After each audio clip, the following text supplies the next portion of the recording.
Fox Sports. We are Black Fork. We are Minnesota.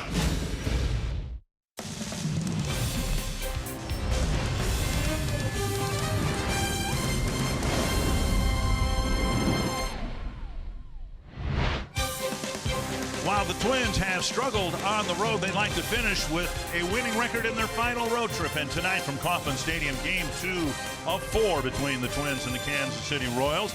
And we have a pitching rematch tonight with Jose Barrios going for the Minnesota Twins, hoping to put the finishing touches on a strong 2018.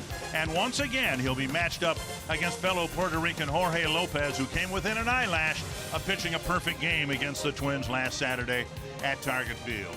And good Friday night to you from Kauffman Stadium. Dick Bramer along with Burt Blyleven. And yes, the Twins would love to see Jose Barrios finish on a high note in 2018 because the first half was much better than the second half has been so far. Yeah, the first half was so good he made the All-Star team, but the second half has not been the same Barrios that it was the first half. And you know what?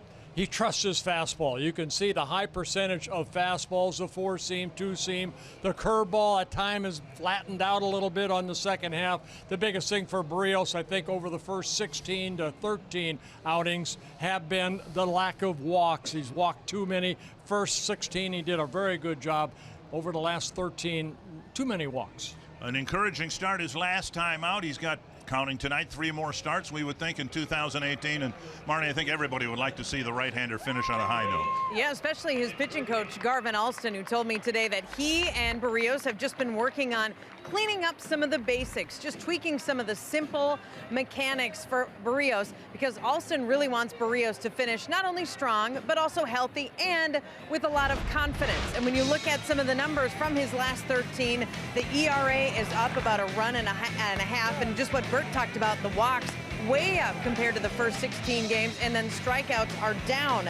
And Barrios is a thinker. He is a guy who does a lot of analyzing. So I asked Garvin Alston about managing that mental side of Jose Barrios.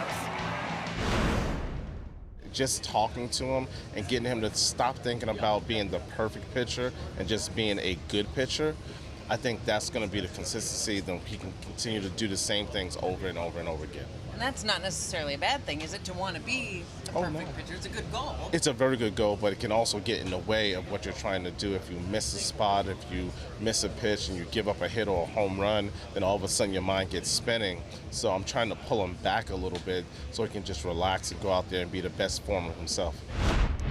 Hoping Barrios returns to form tonight. And up next, how the Royals' Jorge Lopez was in rare form last week, flirting with perfection against the Twins.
North is presented by CenturyLink, connecting you to the power of the digital world. By Sanford Orthopedics and Sports Medicine, for the everyday competitor in all of us. And by Northland Ford. Visit buyfordnow.com and your local Northland Ford dealer today. We're in Kansas City, where the Twins and Royals will wrap up the season series this weekend.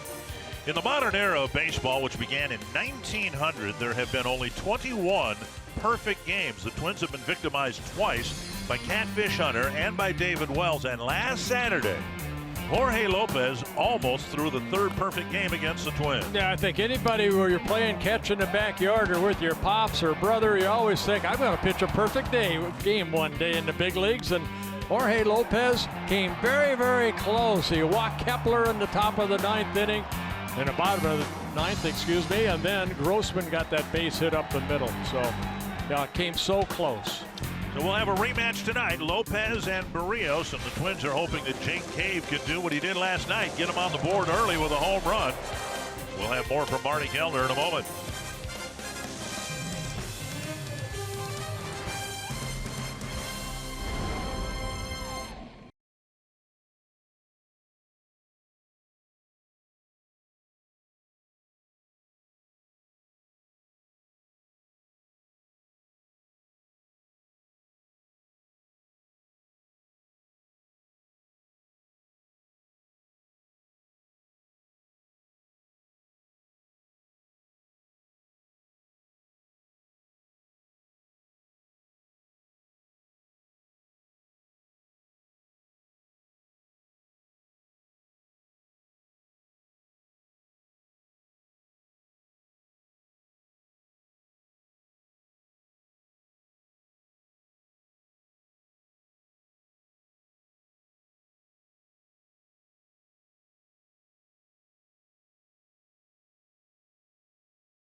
Last night, the Royals won the opener, which goes right along with the trend that the home team has now won 13 of the last 16 games in this series between the Twins and the Royals. Of course, the Twins would like to turn this trend around, still with 3 games to play left in this series. Final time these teams will meet here in Kansas City. And last night, the Twins got on the board first. They got a 2-run home run in the second inning from Jake Cave. It was the 11th home run that Cave has hit this season and the 7th that he has hit in the last month. Cave told me today that he's been working on sticking to a pretty strict routine, and that's how he has stayed strong into the tail end of the season. And he said he's just trying to hit a baseball hard. Sometimes it's a line drive out, sometimes it's a home run. Paul Molitor says there is a lot to like about Jake Cave. He's very competitive. I know he's going to fight, and I like how he, no matter hitting a 2-hopper to the second baseman or a ball he might beat out, he's going to give you the same effort running the bases. And as we've seen him settle in on the defensive side, he's shown to be a more than capable center fielder. So it's been a nice opportunity for him. I think this is the first time I've had him batting third tonight with some of the people that are out. So, just another show of confidence in how he's been playing. At batting third and playing center field tonight. Game 2 of this series features the same pitching matchup we saw last Saturday at Target Field. Barrios and Lopez meet again after this.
Hoping to pitch the perfect game.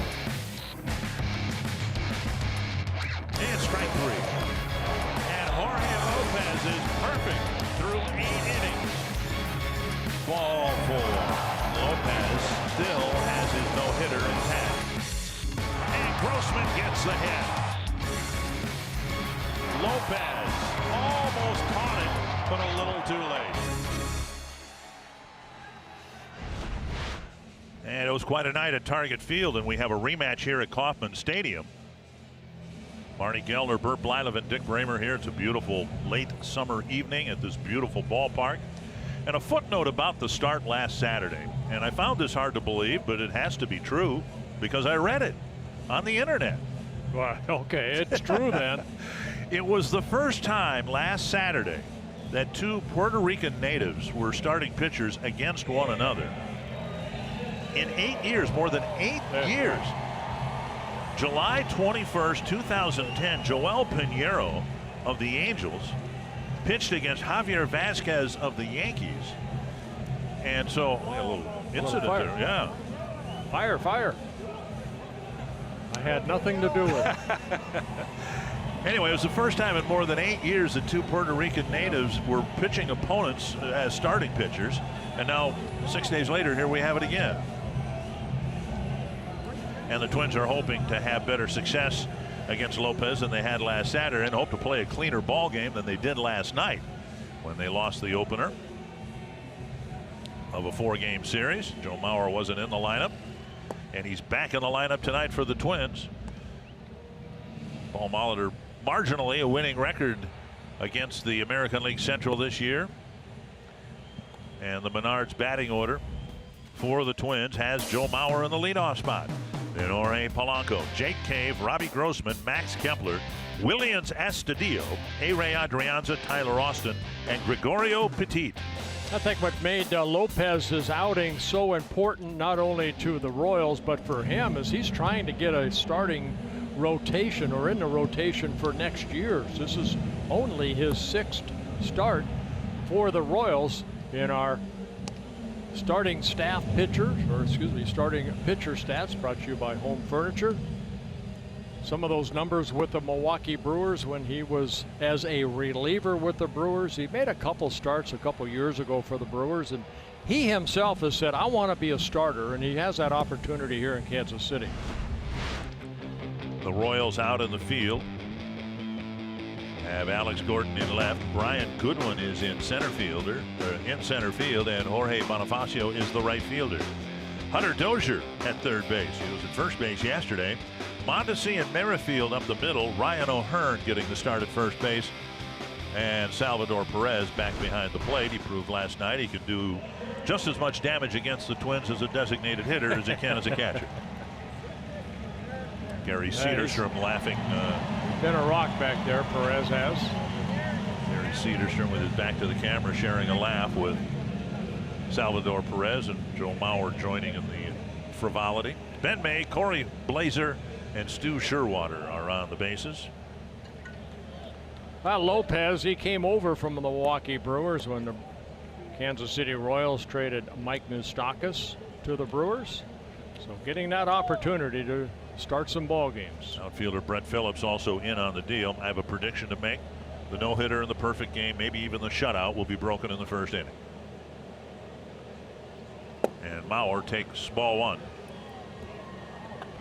Lopez in that ball game just had everything working. Fastball had a little cut on it. Good curveball, changeup. Fouled away. Threw 110 pitches in that ball game. 68 for strikes. He ended up winning 4-1. The run he did give up, Kepler, the walk, ended up scoring the only run for the Twins off of him. Time temperature 88 degrees. 1-1 to Mauer.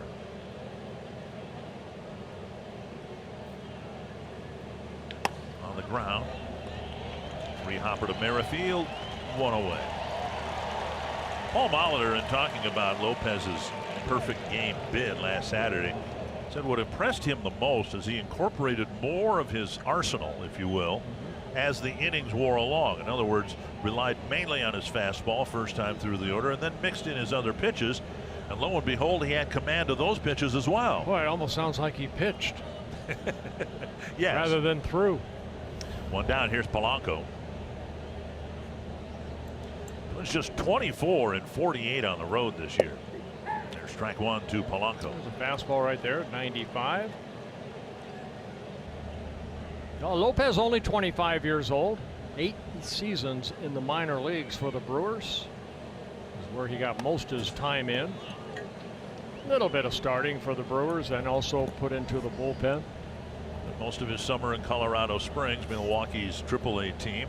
Called up 7 times by the Brewers, and of course sent back 7 times. 0-2 to Polanco. Checked his swing, took a pitch, and it was a successful check swing. 1-2. I mentioned that Lopez from Puerto Rico. I guess the Kansas City Royals scouts saw him back in 2011 before he signed with the Brewers. They liked his arm, and when Mike Moustakas' name was sent over to the Brewers as, you know, hey, you want this guy, we'll give you this person or persons in return. They saw Lopez's name and they followed him. You know, they wanted him back in 2011. They liked his arm.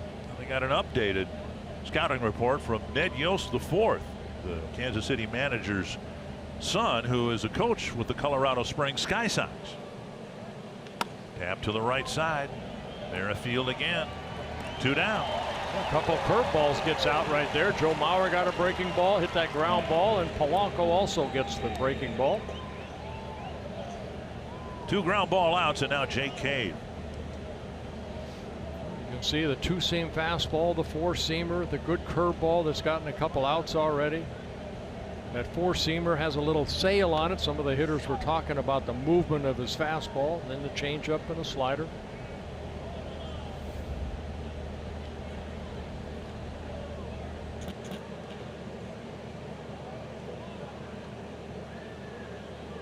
It wasn't just Saturday night. He's pitched pretty well the last 4 starts. Over the last 4 games he's pitched for the Royals, 4 starts, an opponent batting average of 188. Yeah, his last 2 starts, 2-0, 15 innings, only 2 earned runs allowed. So yeah, he's been pitching good. Breaking ball and a swing and a miss. It's 1-1.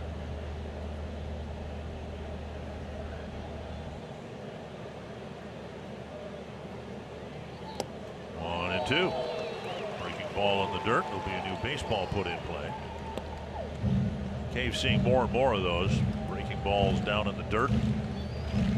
I think sometimes when you face a team for the second time, yeah, you'd like to go about your business the same way he did for 8 innings of perfect baseball, but you can see him shaking off Perez right there. Probably Perez wants him to shake off. Will they go back to another breaking ball? Change up away. 2-2.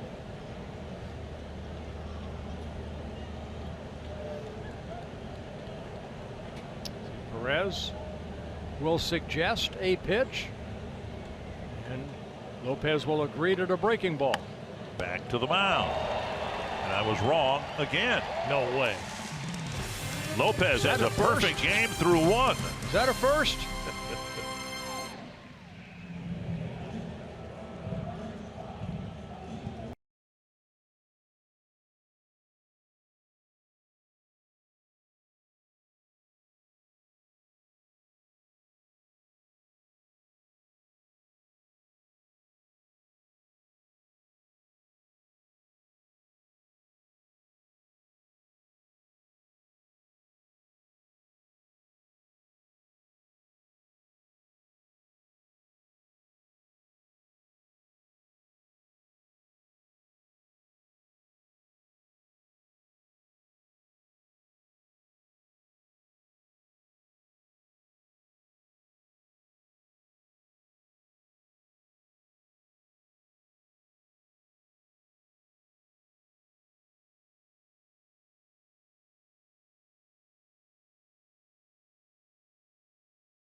With Merrifield leading off, Adalberto Mondesi hitting second, then Alex Gordon, Salvador Perez, Hunter Dozier, Ryan O'Hearn, Jorge Bonifacio, Brian Goodwin, and Rosel Herrera.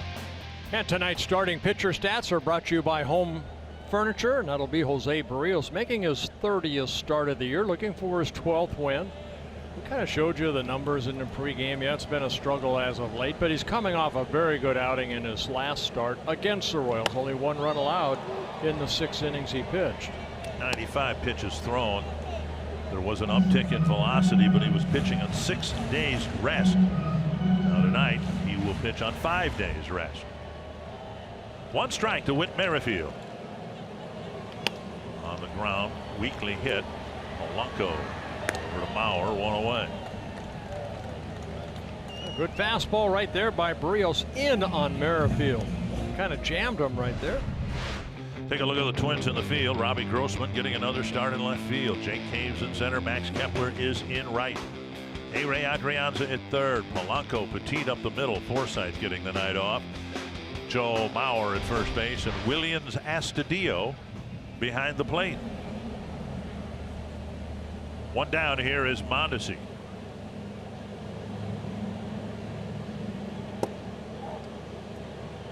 Mondesi's picking things up offensively. I think Royals were convinced he could play in the field. They weren't sure if he could hit. Those numbers look pretty good. Outside again. 2-0. Yeah, switch hitting, shortstop, and Escobar. Alcides Escobar now getting to play other positions as they take a good look at Mondesi. He's in his 3rd season with the Royals, just 23 years old. Barrios has been a known quantity, having spent most of the last 2 years in the big leagues. Lopez certainly less so, but Lopez is a year older than Barrios. 3-1. Barrios in late May turned 24, and Lopez is 25. Foul back, 3-2.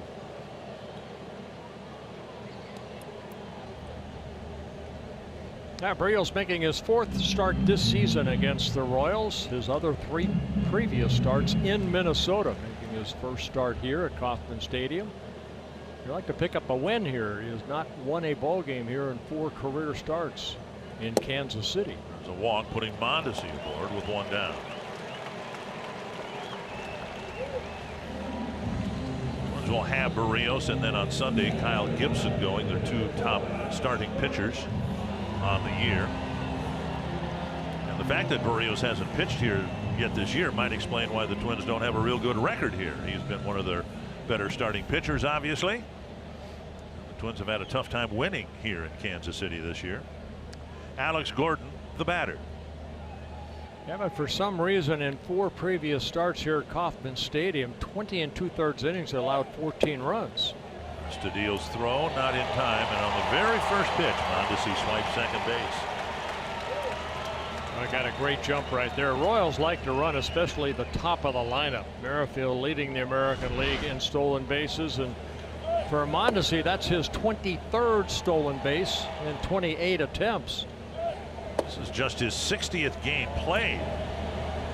So while Merrifield has more steals, Mondesi's steal rate is much higher. And so important, of course. There's a pick off to second. And safe at second.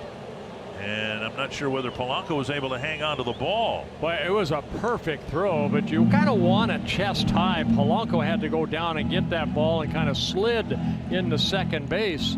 I think Mondesi just got back in. See, a perfect throw, but a little bit low, and the ball gets away from Polanco. We did not see that from our angle. Gordon swings and misses 0-2. Second half of the year, Twins have been much more active in throwing to the bases, both on the mound and from behind the plate. And Barrios could very easily have picked off Mondesi right after the stolen base. 0-2 to Gordon. And that's a good move right there by Barrios. You want to show that you can lift that left leg up and make that spin around move. You know, last night's ball game, Merrifield got a great jump and stole third. Royals, in addition to stealing a lot of bases, lead the league in stealing third base. Ball back, a pitch left up. And pitchers know that when they face the Royals, that's why when you come set, you just don't look once. You kind of maybe look a couple times, hold it a little bit. Look for your shortstop maybe to give you the daylight play, the open glove, to keep that runner close to second base. And Polanco really right behind Mondesi now.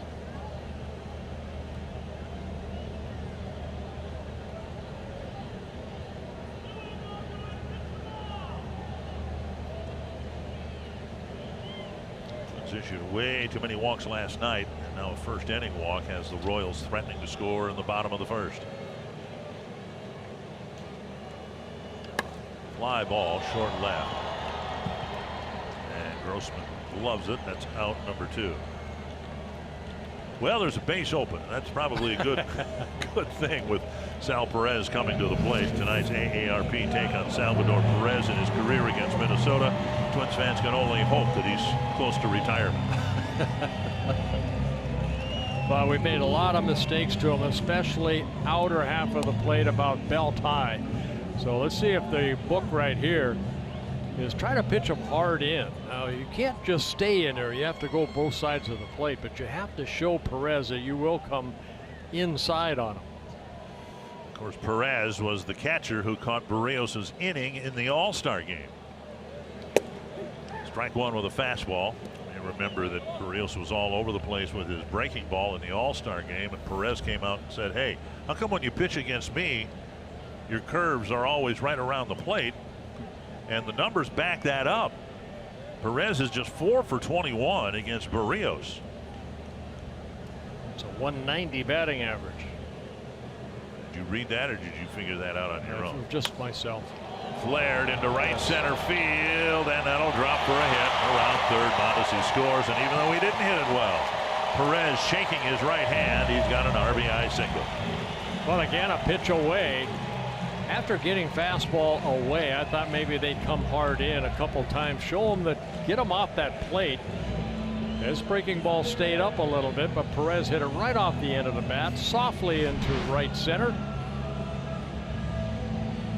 And that's what Barrios' breaking ball has done as of late. It's a flat breaking ball. It doesn't have that downward bite when you really see Barrios on the top of his game. Here's Hunter Dozier. But it comes down to the walk again. You know, the walk to Mondesi was a base stealing threat, and he immediately swiped second base. Well, that's what Royals have to do. They have to play small ball. They're not a home run hitting ball club. They have guys in a lineup like, you know, Hunter Dozier that has some pop in his bat. But if you're going to walk people, walk somebody like Sal Perez. Don't walk Whit Merrifield or Mondesi. 1-1. Easier said than done. Good change up there. 1-2. Something off speed is a 93, but maybe the two-seam fastball. We've seen velocity back up to 95, which is encouraging. The last thing you want for someone you hope will lead you into October on the mound is to see him show signs of fatigue in September. Breaking ball missing. Well, this is the most starts he's had in the big leagues. Remember, last year he started in the minor leagues. Last year he made 25 starts. Here tonight, his 30 this start. He worked 145 and 2/3 innings last year, and over 174 innings here tonight so far. Counting the AAA innings last year, just over 185 innings pitched, and he came into today with 173 and 2/3.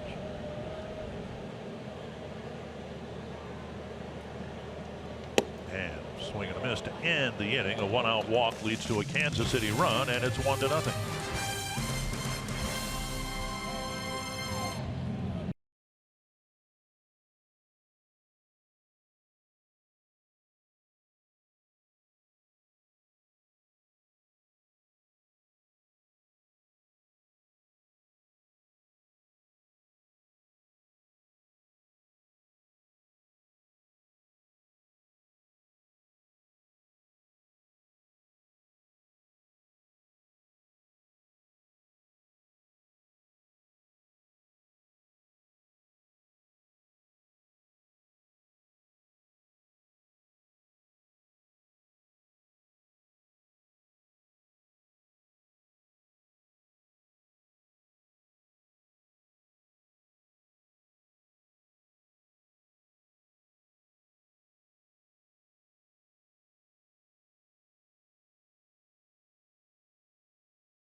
Scoop from the clubhouse.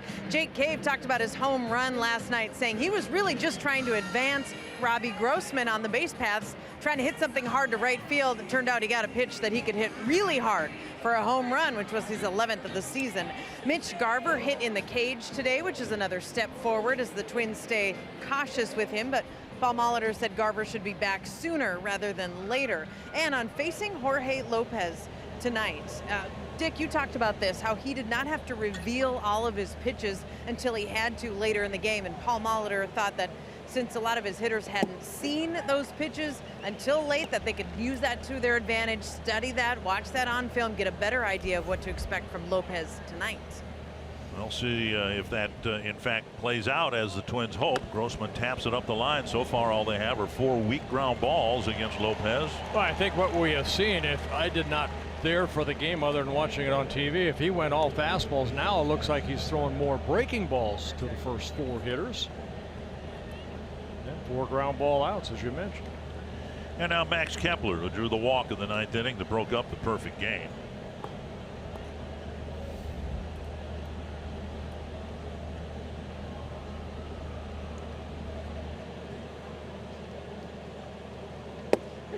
And a first pitch strike. There was a lot of that last Saturday too from Lopez. First pitch strikes. Came into the game with some control issues, but obviously walked just the one man. That was Kepler in the 9th inning. 21 walks in a little over 40 innings before the start Saturday at Target Field. Chopper toward the hole and a base hit for Kepler. Broke up the perfect game in the 9th inning Saturday and takes care of the no-hitter in the 2nd inning tonight.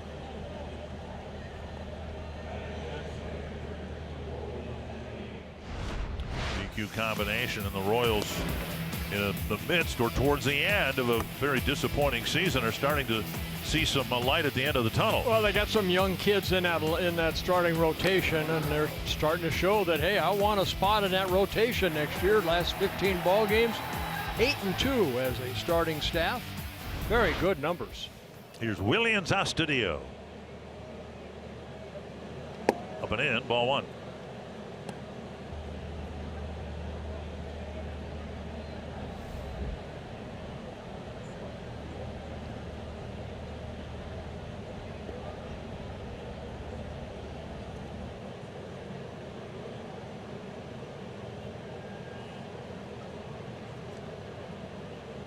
There goes Kepler, and the pitch chopped foul.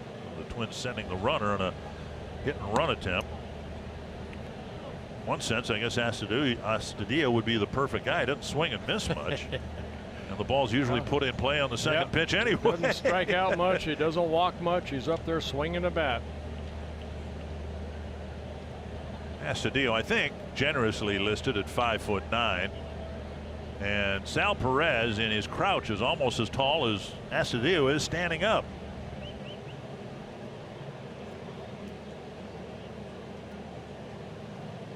Fouled back, and it's 1-2. Lopez got away with a hanging breaking ball right there. Astudillo had a good cut, just fouled it off.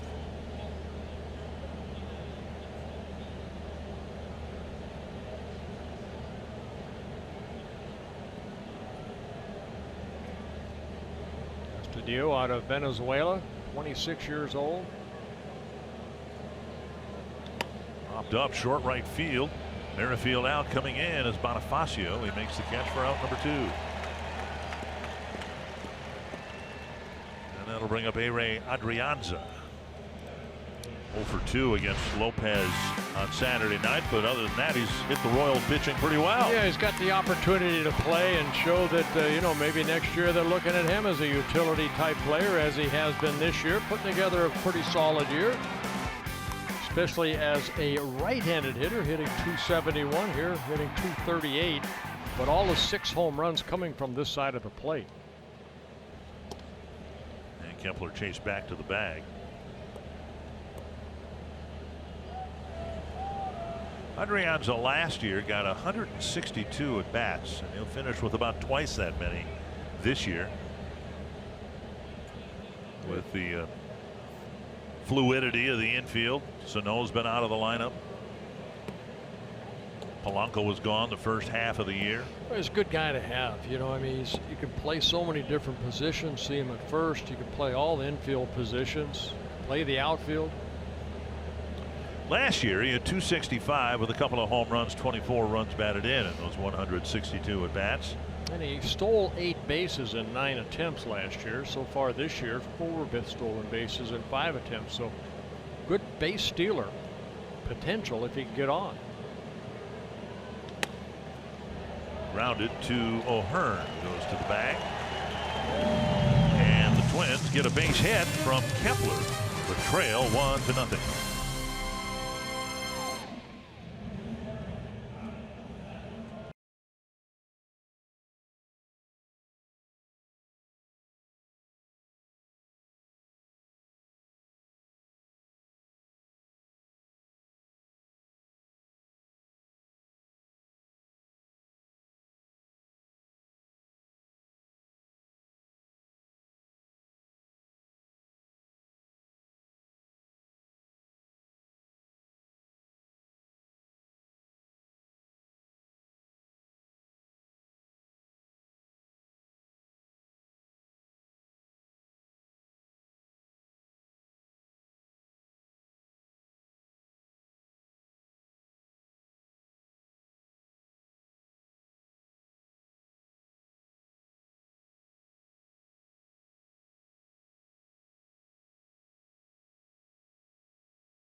What he's done against the Royals over the years. Yankees have activated Aaron Judge, our Sanford Health injury report. They're going to be using him sparingly. The idea being, I'm sure, get him ramped up so that come the wild card game, he'll be ready to go. Quite a race in that wild card between the Yankees and the Oakland A's. Who will have home field advantage? Ryan O'Hearn, the leadoff man in the second for Kansas City. Ball 1, ball 2.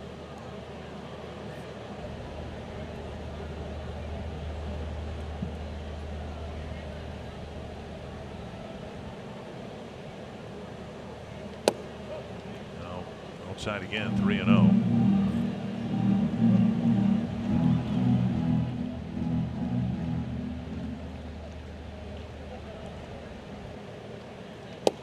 And a 4-pitch walk to O'Hearn to start the second inning.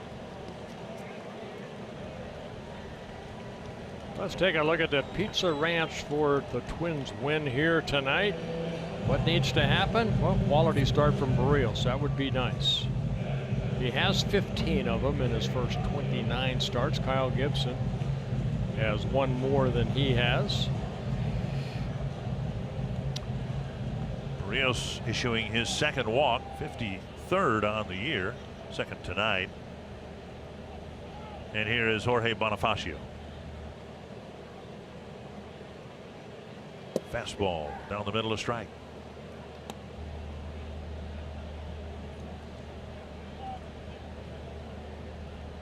One thing, Barrios, I know the Twins have played poorly on the road, but he has not pitched as well on the road as he has at Target Field this year. Base hit to center. And O'Hearn will check in at second base. So the Royals got a single and a walk and scored a run in the first, have a walk and a single to start the second inning. It looked like they tried to go inside right there, but not in far enough. Bonifacio fought it off and picked up the second hit for the Royals. Take a look at the fastball. Going to go in, get a little bit deeper into that strike zone. Bonifacio fought it off. And now Goodwin will bat. Barrios has only got 10 ground ball double plays so far this year. When he's gotten into situations like this and successfully gotten out of them, it's been with the strikeout. Squaring and taking ball one. Goodwin, new to the Royals, 27 years old, came over from the Washington Nationals back in late July. Excuse me, July 22nd.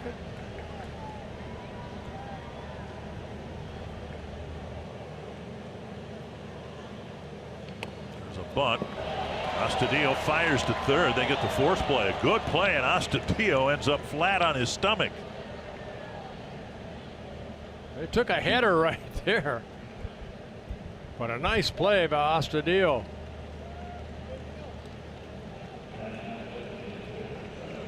Bunt not too far from home plate. And Astudillo came out of the catcher's box and made a nice play to get the force at third. Well, Goodwin asked to advance the runners right here, and Astudillo, so you see, all in one motion, picked it up, flipped it over to Adrianza for the force out over Hearn. Watch Astudillo flip over Barrios here.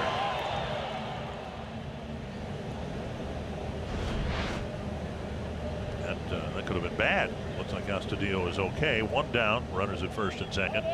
And Rosell Herrera.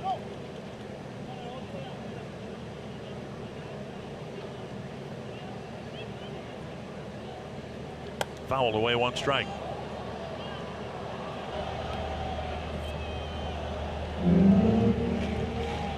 Herrera, the designated hitter, getting some time at second base, pushing Merrifield to the outfield.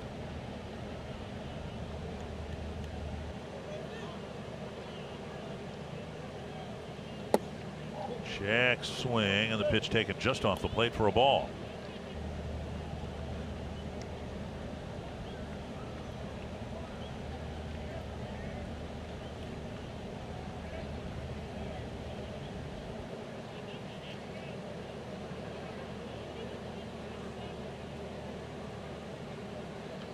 The strikeout just has not been as reliable a weapon or countermeasure for Barrios as it was in the first half.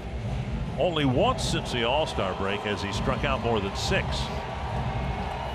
That came back on the 24th of July at Rogers Center. He struck out 9 over 7 innings. That was one of his better games of the second half. He didn't give up a run. I think it's because that breaking ball is flat right now. He's just not having that bite, downward plane bite on that breaking ball.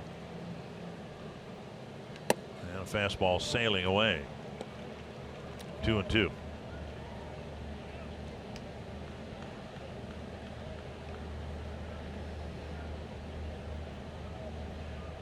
Marnie had that interview with Garvin Alston, and there's nothing that they did big wise as far as trying to change Barrios, just trying to confine him a little bit to just get to that balance point a little bit better than he has been. And then the release, you can see that ball up and away. Number 9 batter, and he doesn't want to walk him, to be sure.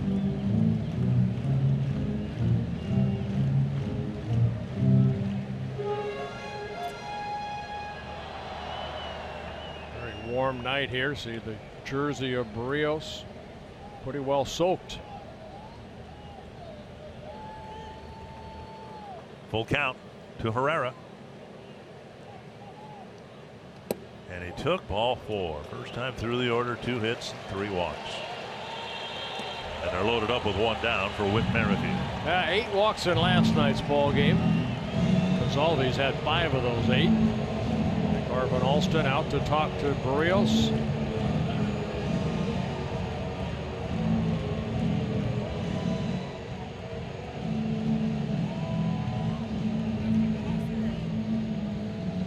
Merrifield hit a ground ball to short his first time up, but he has emerged as Kansas City's best hitter. All right, look at the average right there. 8th best in the American League, 302. Brings a lot of speed with him to the ballpark. As a leadoff hitter, doing the right thing, scoring a lot of runs. He's probably the most anonymous, really good baseball player in the game right now. I don't think people know too much about Whit Merrifield, but he does a lot of things well. High average, he's got some power, can can steal a base, and as we've seen over the course of this year, he can play a number of different positions. Barrios will try to get another ground ball. We'll see where the Twins infield plays. And he has struck out about once every 6 at bats. So In this day and age, that's a tough out. Yeah. Infield playing back except for Mauer. He's even with the bag, about 25 feet off the bag. Missing inside, ball 1.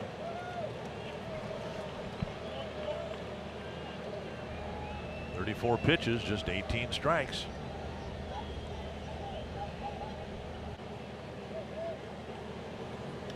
Fly ball center field. Cave is backing over. Catch. And the walk to the leadoff man indirectly leads to another run, and it's 2-0. Merrifield picked up an RBI, his 55th of the year on a high fastball. And Bonifacio scores the second run for the Royals, and Goodwin at second base also advanced a base over to third. First and third, 2 down. And now Mondesi, who walked, stole a base, and scored on a flared single off the bat of Perez.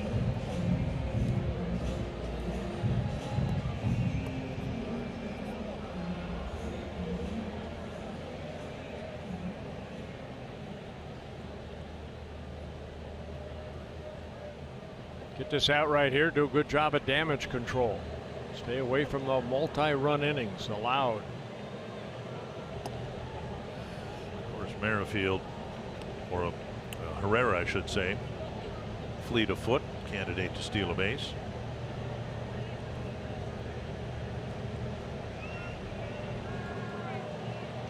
Goodwin runs well. He's candidate to come home in the event there's a throw to second. Swung on and missed. Good breaking ball there.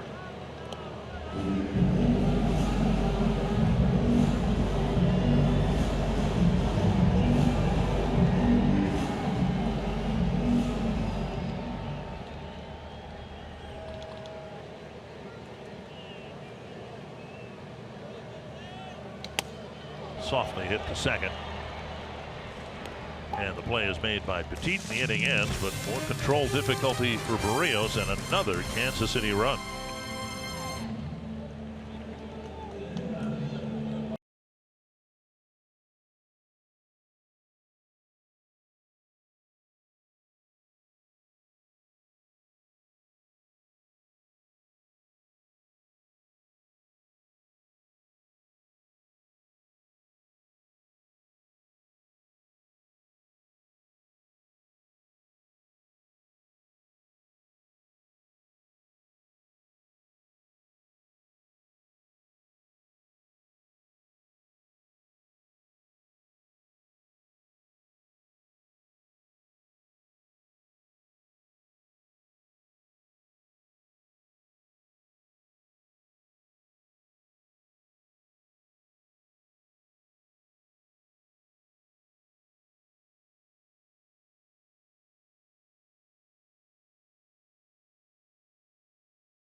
Tonight, Manny Machado went 3 for 4 with a home run. He drove in 3. He scored 2 runs in the Dodgers' 9-7 win. The home run for Machado was his 34th of the season, but just his first since August 30th. And a lot of teams, a lot of baseball fans, they're going to be watching what Manny Machado does, because he is about to become a free agent, and he is about to become a very rich baseball player, Dickenberg. Yeah, I would say so. Important ball game, because the Cardinals are the first team that the Dodgers have to catch to get in the playoffs. Beginning play tonight, they're a game behind St. Louis in the wild card standings and 4 games behind the Brewers. A National League wild card situation down and away, and it's 1-1. Wouldn't it be something that with the high payroll and all the moves that have been made, acquiring Machado, Dozier, that the Dodgers still might not get into the playoffs at all, and if so, perhaps just in the 1-game wild card format. Austin takes outside 2-1. Talked about Lopez and his difficulty throwing strikes before his start Saturday, and it was not an issue, obviously.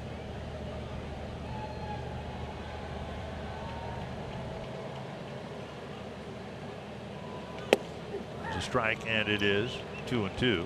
Well, some of that could be, you know, your first couple, 2-3 starts, you're a Sure. little pumped up, you know, you try to do too much, but the last couple starts covering 15 innings, only 1 walk, 12 strikeouts coming into this ball game against the Orioles and the Twins. Perez, yeah, he's ready to fire the ball to third base, but it's ball 3. He thought that ball was over the plate. Full count to Austin, leading off the Twins third, then Petit and Mauer. Take a look at the last pitch. Ooh, yes. That's the reason why. Perfect pitch. And then the swing and miss. Good curveball right there. Lopez picking up his first strikeout. 1 down, and that'll bring up Gregorio Petit. Watch the bite on this curveball. I guess in today's game you'd say that has very good spin rate. Good tilt too, you could say that. Can I? That had good tilt too. It was in the olden days that had a good 12-6 break. That's a good yacker. Liner to left, and Petit spanks a hard single to left. 1 out here in the third.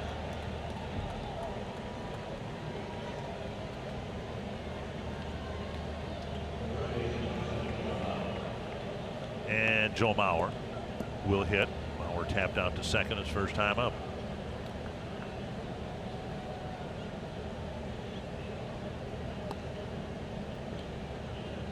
Jorge Lopez making just his 8th big league start here tonight. That's added to the irony of what he almost did last Saturday in Minnesota. If he had completed the perfect game, it would have been in his 7th big league start.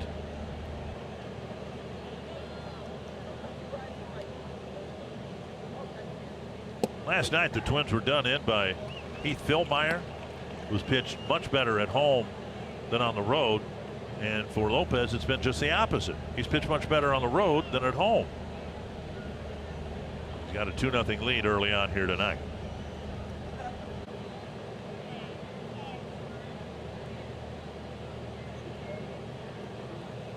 Good curveball right there. Call a strike.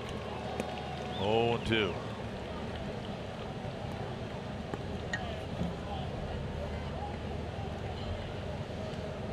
Meyer. He pitched. He pitched a good ball game last night. Wonderful ball game. Yep, he pitched. And we're seeing Lopez do the same thing here tonight so far.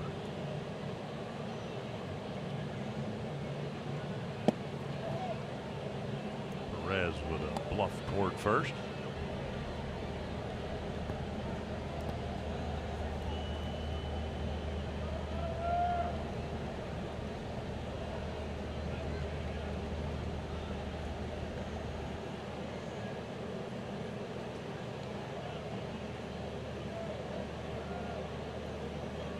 Stroke to right, a solid single, and Petit will hold up at second.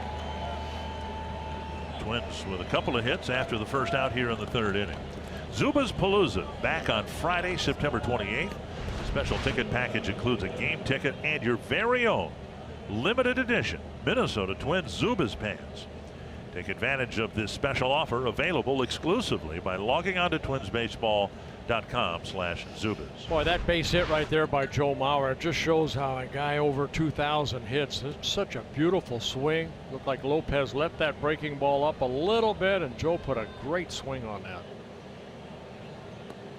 And now Polanco bounced to second his first time up.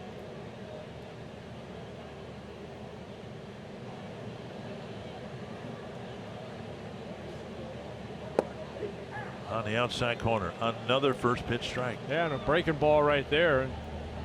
Take a look at Joe's swing right here on the breaking ball. Just such a solid swing. Just weighted back nice, and again another hit with 2 strikes on him.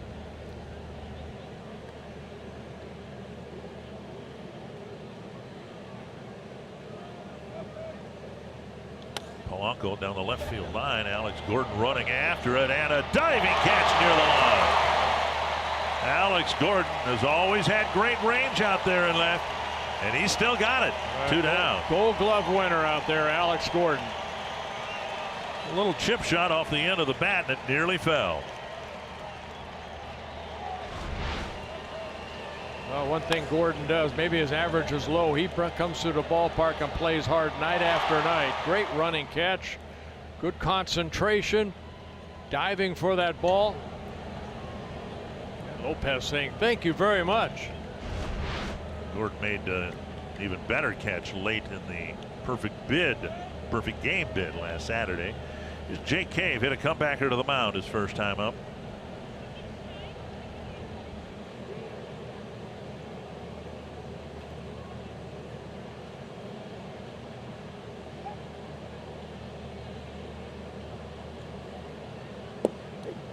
Guess what? First pitch strike.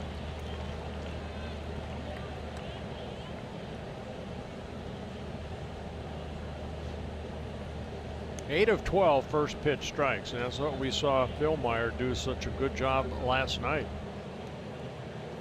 Get strike 1.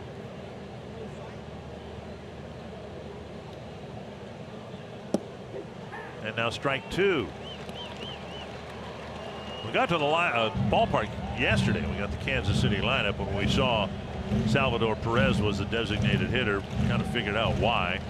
Perez did a wonderful job catching Lopez Saturday night at Target Field, so we knew they'd be matched up together again tonight. 0-2 to Cave. Softly hit. One big hop to Merrifield, and the inning ends. Couple of hits, they're left aboard, and it's still 2-0 Kansas City.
Chevrolet, the #1 selling brand in the Twin Cities. And by Grand Casino, the best stories start here. 2-0 Kansas City. A walk cost the Twins a run in the first, and the walks led to another run in the second. That has been an increasing issue for Barrios. He'll face Gordon, Perez, and Dozier in the third. That needs a clean inning right here. 37 pitches in the first 2 innings for Barrios. First pitch strike for Barrios on a breaking ball. He's done a good job of getting strike 1, 8 of 12, but the 3 walks. I've heard him so far in the first 2 innings. Another breaking ball. 0-2. See, even that breaking ball right there, it's flat. It's almost like a big slider rather than the curveball. Meaning Meaning moving laterally rather than having. And up and down. Right. North and south. It's going more east to west. High fastball fouled back. In his first 2 months, they were great months for Barrios, even though he only had a 501 loss record in the first 2 months. But he averaged less than 1 walk per 5 innings pitched through March, April, and May. To the right side, and that'll go through. Gordon behind on the count with the barrel on a ground ball and leads off the third with a single. Third hit for the Royals. And now brings up Perez. Not a bad pitch. Down, you can see he wants it away, but too much of the plate. Gordon, middle in, you can see Astrodino wanting that ball away. So the leadoff man is on, and Perez will bat again with a man on base. Hit a home run last night. His 25th of the year. Last year he hit a career high 27, so he might eclipse his career mark in home runs.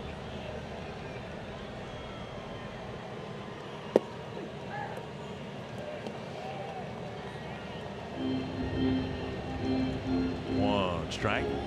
Look at his grip on the bat. For those of you who play golf, many of you have an interlocking grip. Well, that time I guess he doesn't have a. That's an overlap, isn't it? Line drive to third and a throw across, and Mauer has to catch the throw. I thought I saw him interlock his index and pinky finger on the bat with the prior swing. One down. So he didn't hit it hard and he got a base hit, and then he hit it hard and made it out. Here's Hunter Dozier. Great game of baseball. Dozier struck out to end the first inning.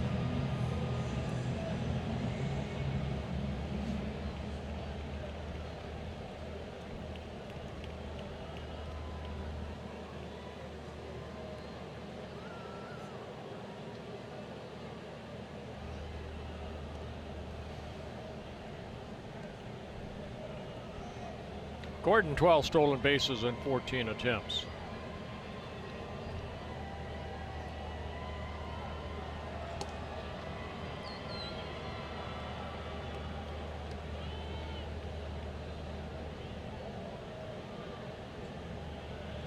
It's not just the number of stolen bases, it's what you've alluded to when you've given the individual numbers. The success rate, about 75% for the team. And conversely, it's not that the Twins have just 40 stolen bases, but they've been thrown out 21 times. So the Kansas City percentage success rate is much higher than the Twins. Fouled away, and we just saw in the first inning the value of a stolen base. A 1-out walk and a quick steal of second. And 1 out later, Perez brought in a run with a bloop single. Well, only the Detroit Tigers have hit fewer home runs than the Royals in the American League. So they have to do the little things, and they have the personnel to get the stolen bases when need be. There's the type of curveball you were looking for, right. I think. 2 down. And getting Dozier for the second time and picking up his second strikeout. Hitter has to offer at that. Look at the downward tilt on this one.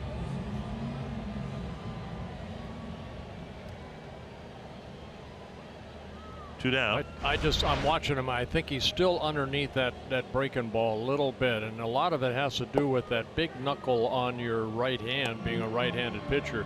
When it comes to the side, the ball's going to come out east to west. When you get on top, it's going to create more than north to south with that big knuckle on your right hand.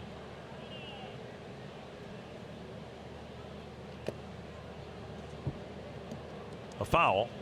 In and out of the mid of Astudillo. It sounds something, that can be fixed right away, but Barrios, if you're a slinger type Barrios, work out front, you got to get on top of that breaking ball.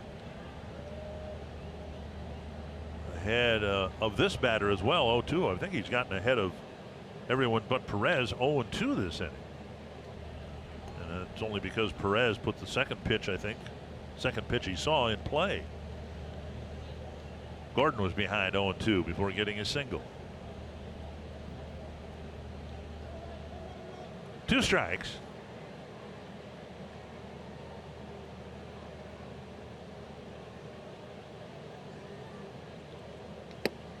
And now a ball.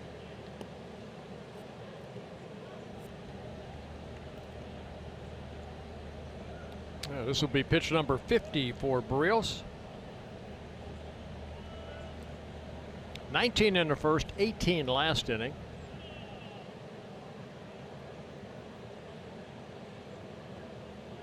And a foul back on a breaking ball. Boy, Gordon almost thought about taking off right there.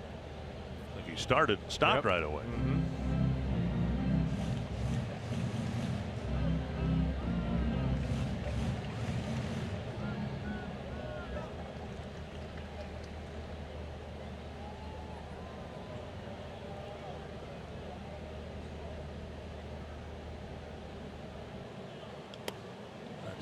Flared down the left field line, and Grossman won't get there. And it's a bloop double for Ryan O'Hearn. Similar to the ball that Alex Gordon caught. But Grossman couldn't get there in time, and it's second and third now with 2 down. Well, there's sometimes throughout a ball game there's base hits or flares that land in no man's land, and even though it wasn't the best to swing for O'Hearn, it ended up for a double for him. Take a look at this pitch right here, fastball, and O'Hearn just hit it softly down that left field line. And of course, with his power, the outfield shading him the pull. The ball stayed fair about a foot. His 5th double of the season. Bonifacio singled and scored in the second inning. Breaking ball snaps over for a strike.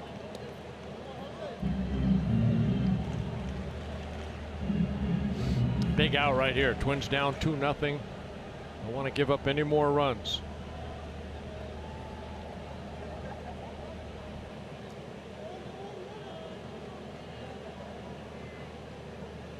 Fastball off the plate, 1-1.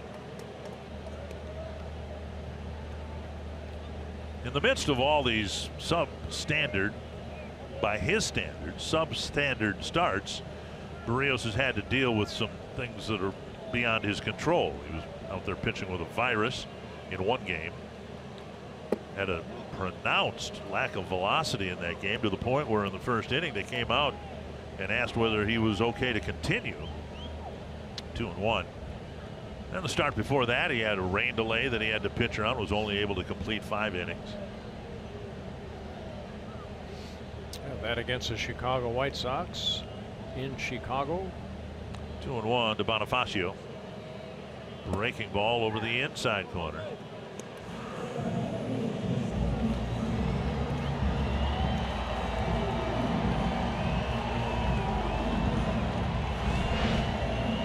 Watch Bonifacio's reaction right there. Gave up on it, but hit the inner part of the plate.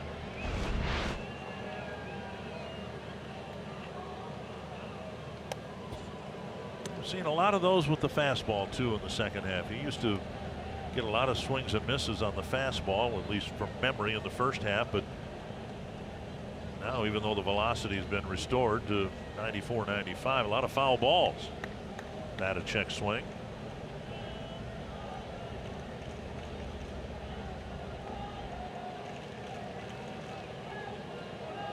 Breaking ball got him. So a leadoff single and a 2-out double do no damage on the run column. It's still 2-0 Kansas City.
Caught up with the Royals scoring first.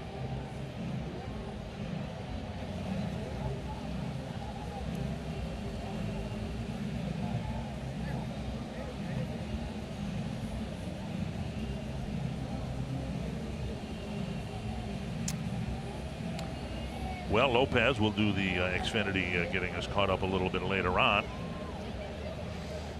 And Robbie Grossman will lead things off. At least the Twins have some hits against Lopez. 3 of them, all singles. He hasn't walked anyone. Yeah, 39 pitches in the first 3 innings, so very good pitch count for Lopez. Up and away, ball 1. Grossman, Kepler, and Astudillo in the Twins' 4th inning.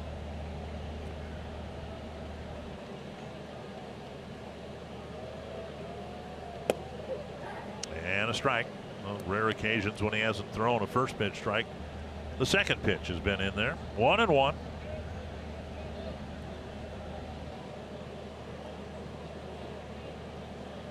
Breaking ball over for strike 2. He looks every bit as sharp tonight as he did last Saturday. A nearly 3-to-1 strike to ball ratio. That's headed up the middle, a ground ball that finds a hole. And Grossman, who got the only hit against Lopez, gets the 4th hit for the Twins tonight. Yeah, breaking ball left up right there, and with the shift of Merrifield shading him toward the first baseline, opened up the middle, and Grossman got a base hit. Now the Xfinity getting caught up. Well, the Royals got on the board in the first inning after the walk to Mondesi. Out later, Perez knocking Mondesi in for a 1-0 lead. Then they added another run in the second inning on a sacrifice fly by Merrifield. And Lopez, in his first 3 innings, just 1 strikeout, but 3 singles for the Twins. Kepler takes up an away ball 1. Kepler singled his first time up.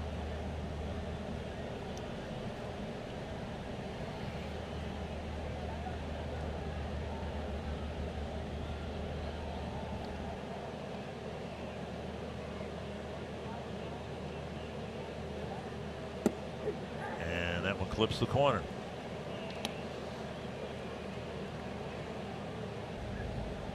I'm going to have to say Lopez probably 50-50 of the 45 pitches or near that as far as curveballs to fastballs and off-speed pitches.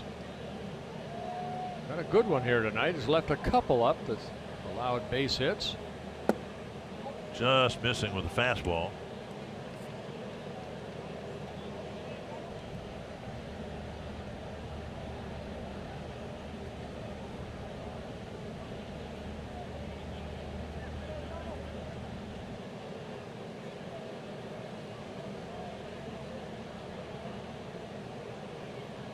Popped up behind third. Retreating is Dozier. Mondesi cutting over, and it's Mondesi with the catch. 3 Royals within 3 feet of one another. Shortstop makes the catch for the first out. Play the new Vikings scratch games from the Minnesota Lottery. With a top prize up to $100,000, it pays to be a fan. Well, it's always a scary play right there when 3 fielders converge like they did, and it's Mondesi that stayed with it and made a nice catch. Dozier was right there. Gordon was right there. Grossman aboard, 1 down, and here is Astudillo.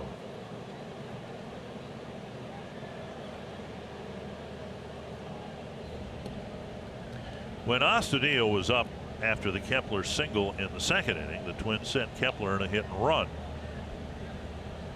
For all the reasons we described at the time. He puts the ball in play, doesn't strike out. They didn't execute it. Kepler never moved beyond first base. Astudillo hit a fly ball to right. Well, it didn't execute it only because the pitch was down and in. It's hard to inside out that. He fouled it off, made contact. Grossman not a base stealer. Only attempted 1 this year and was thrown out.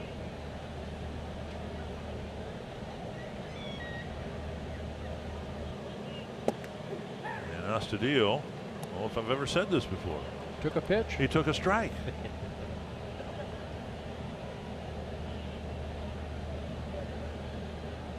1 strike to Astudillo.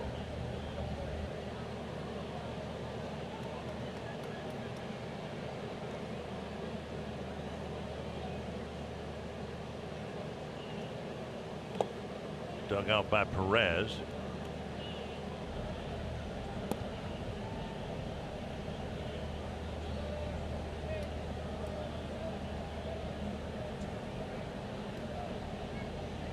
Getting a leadoff single, their 4th hit.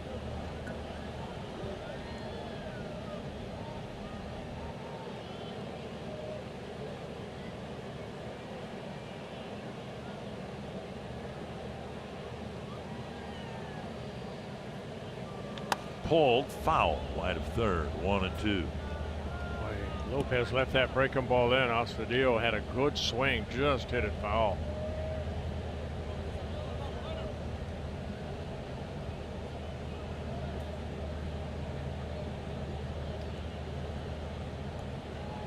Lopez 50 pitches, 35 strikes.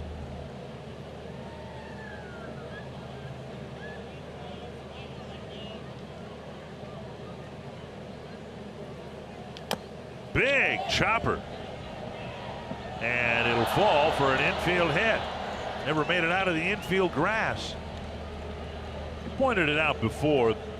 Royals seem to really soften the ground in front of home plate. So I'm guessing that one hit the plate itself. Hit the plate, right. You can't soften home plate. They do throw a lot of dirt in front of home plate, but watch this ball right off the plate.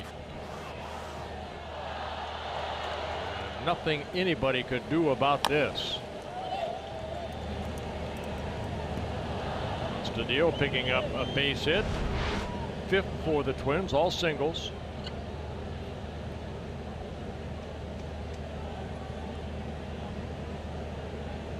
And now Adrianza hit a ground ball to O'Hearn at first to end the 2nd inning.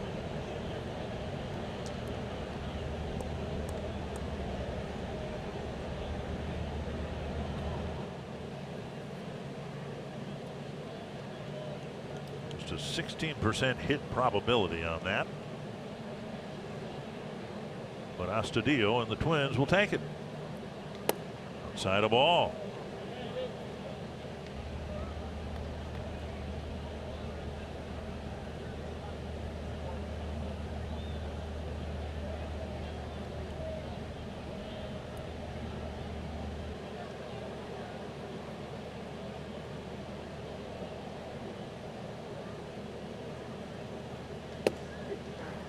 Strike call. High changeup right there. Has a guy thrown back-to-back balls yet tonight? Let's need to cash in here. First time they've had. Well, I guess they did last inning. Had runners at 1st and 2nd with 1 down. Polanco hit the fly ball down the line, and Gordon made his nice catch. Just 2 times in the ball game so far has Lopez thrown back-to-back non-strikes. 1-2 to Adrianza.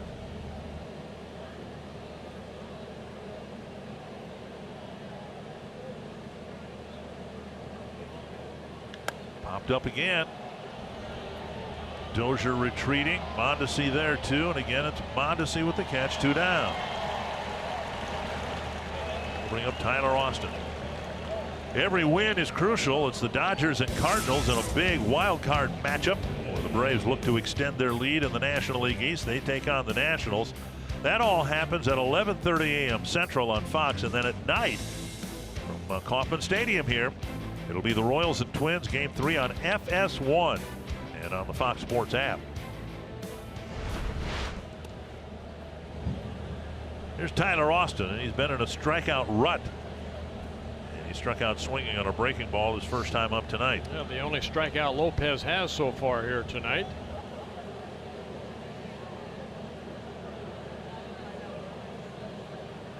Down and away, ball 1.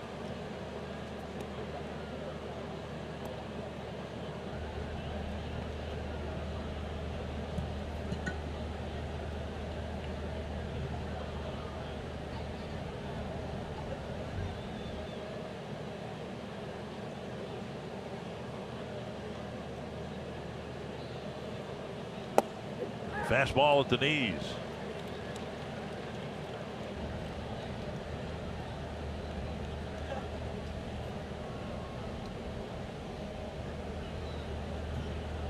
Austin, of course, coming over from the Yankees in a Lance Lynn trade. 1-1 with 2 men on.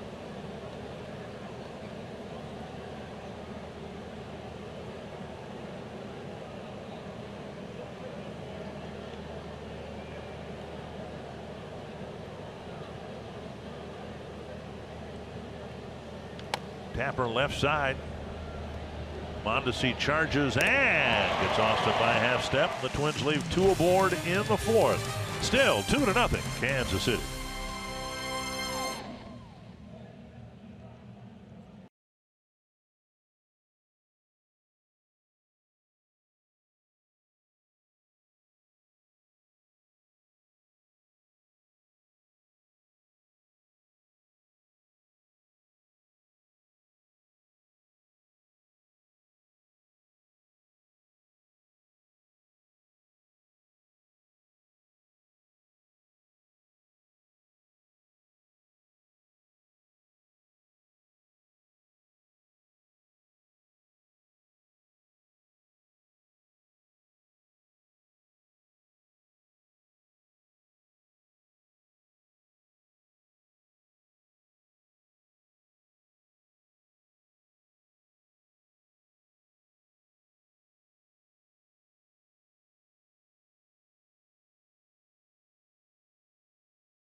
The Pirates at Miller Park. First inning, a runner on for Christian Yelich against Chris Archer. That bomb of a home run is the 29th of the season for Yelich. It is also the 29th consecutive game that he has reached base safely. The Brewers got 3 runs in the top of the 1st against the Pirates. They now lead at 3-2 after 4 innings, guys. Well, it's going to be tight in that division too, both for the division lead and for the wild card places or place that come out of the National League Central. The Cubs, of course, with Pedro Strop.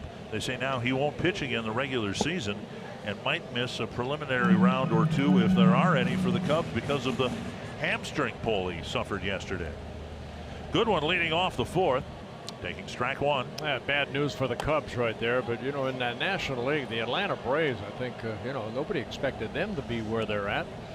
Coming into today's play, a 7.5 game lead over the Philadelphia Phillies. Everybody expected the Nationals to be the team to win that division.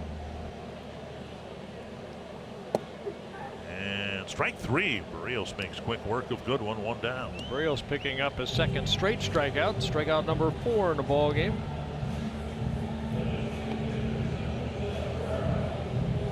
One down, and now Herrera.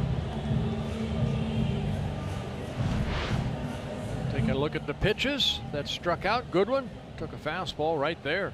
Replay brought to you by Ram. 1 quick out here in the 4th, and now Herrera.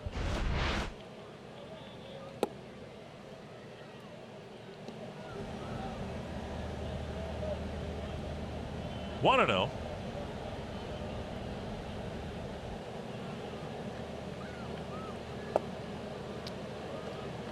A lot of swings and misses on the breaking ball.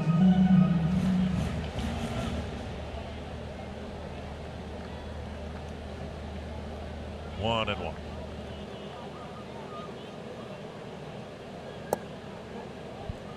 Changeup. That's a changeup right there, right? 2-1.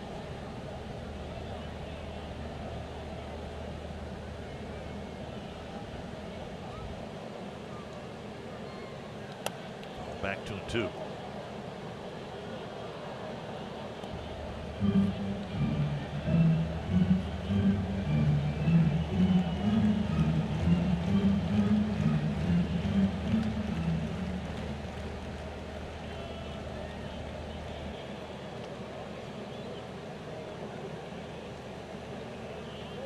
Good change up there.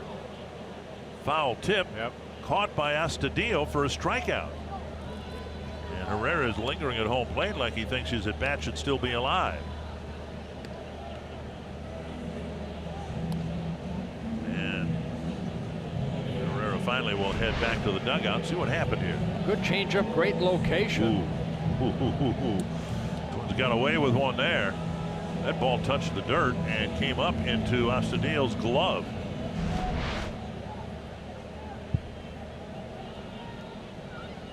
Throw the pitch. Actually, I don't believe that's a reviewable play either. Fouled away, chased by Mauer, and it's out of play. Well, that right there, he didn't foul it. He didn't tip it. I thought he did. Oh, it didn't look like he did. At any rate, it's a strikeout, 2 down. Strikeout number 5. Merrifield from South Carolina, and of course that part of the country inundated with inches, feet of rain from Hurricane Florence. So Merrifield's thoughts are to friends and loved ones back in that area. You talk about irony, his birthplace is Florence, South Carolina. Yeah. What's the hurricane's name? Florence, yeah. You can't comprehend it because, and you went through it last year in Florida, in Fort Myers. I just can't imagine feet of rain. Yeah, Florence is bringing a lot of water. And then the tornadoes because it just slowed down. Actually, I talked to, I sent Frank Viola a text because he now lives in South Carolina. And he's kind of a little north of Charlotte, and it looks like it's going to go more up toward Virginia.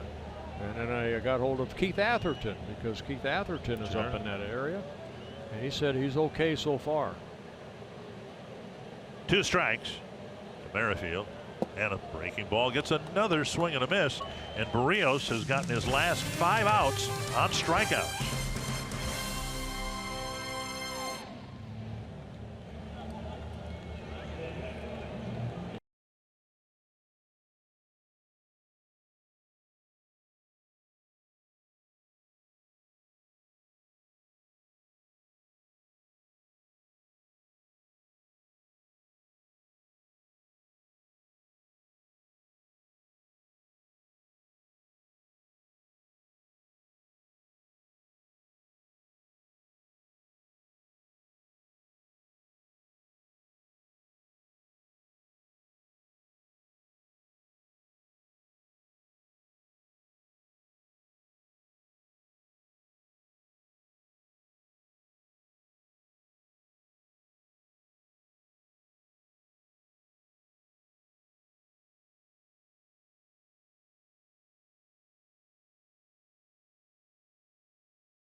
Astudillo and his video of scoring first went viral, and that one might get a little internet life too. Here's our Pepsi fans of the game.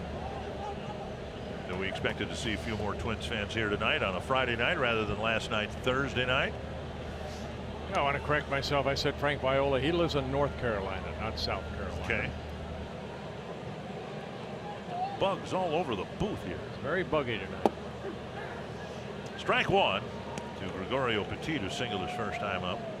We got just maybe a little lull in the action here, and I wanted to ask you something.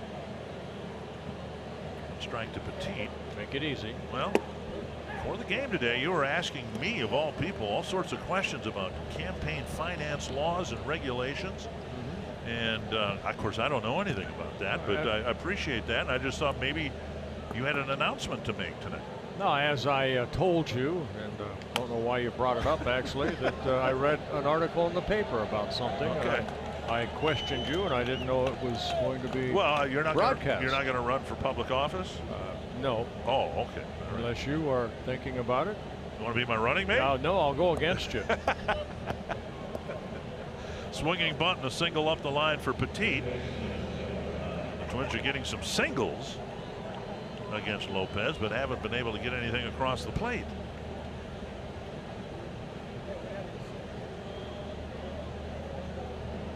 And Mauer will bat. He lined a single to right field in the third inning. Yeah, he had a good at bat in the third inning. Finally got the count to 1 ball, 2 strikes, and Lopez threw him a breaking ball, and Joe put a beautiful swing on it for that base hit. Petit dives back. Talked about it before when Petit has played up here. He's hit up here. He's also hit in Rochester. He's about the only one who was hitting in Rochester this year. He jumps into the lineup tonight and has a couple of hits against a guy who only gave up 1 last Saturday. And strike 1 to Mauer.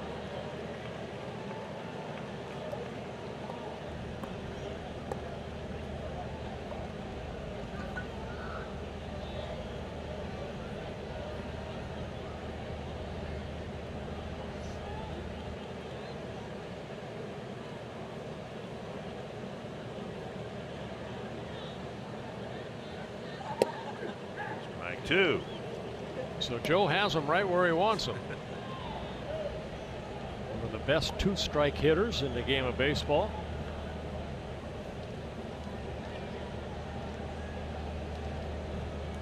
Probably the best guy I ever faced was Wade Boggs. He's one of the best 2-strike hitters. They always seem to find a way to make that pitcher make a mistake and take advantage of it. Driven to the gap in right center field. It won't be caught. It'll go to the wall. Petit around third. They're going to wave him around. Mauer checks in at second with a double, and the Twins are on the board. Just like that, just like I was saying, you know, he takes a couple pitches. Lopez makes a mistake, ahead in the count, 0-2. And Joe Mauer, first extra base hit for the Twins, driving in his 44th run of the year. Fastball 91, and watch Perez right there. He wanted a little bit higher, kind of dropped his head, boy. Not high enough. Mauer splitting the gap out in right center. Now Polanco will bat with the tying run at second. Nobody out. Mauer now with 598 extra base hits. Next man on the list, Kent Herbeck. Dribbled in front of the plate. Mauer's frozen at second base, unable to advance. And some of that, I'm sure, is the arm of Salvador Perez. Mauer couldn't go to third. In the event Perez fielded it, he would have had a throw at third base. Yeah, and when you're a runner at second base, you just don't know how far that ball goes out toward the pitcher either. Kind of a swinging bunt by Polanco. You do not want to make the out at third base, the first out. So swinging bunt, you see Joe didn't know what to do. And he did the right thing, got back to second base.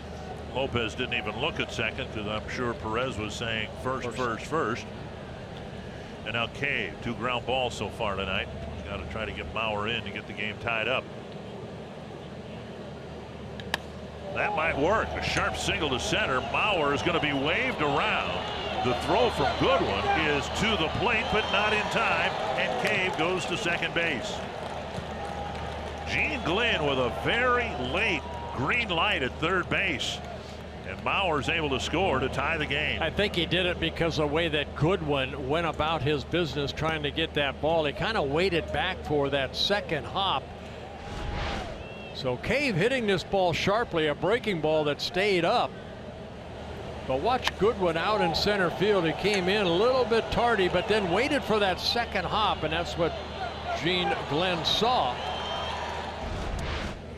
Love talking to third base coaches and find out what they look at. And I think you're absolutely right. When the center fielder Goodwin kind of stopped charging that ball to field it on the second hop, that's when the coach told the runner to go home. They've already done, of course, all the prep work.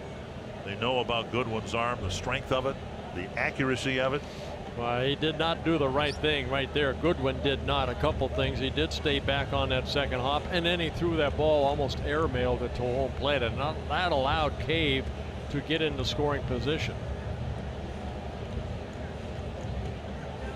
We've seen Twins outfielders do that from time to time, do regularly, and the word gets out, and so that makes a third base coach even more aggressive, because you send the runner home, the throw misses the cutoff man, you got another man in scoring position. It's kind of a snowball effect. Well, here's Grossman. He singled his last time up. Twins have 8 hits, and Lopez has only gotten 13 outs.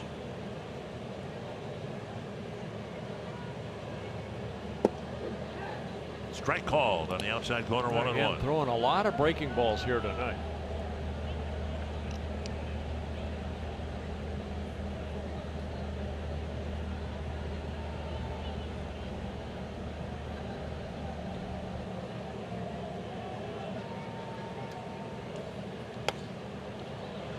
Fouled over the Twins dugout.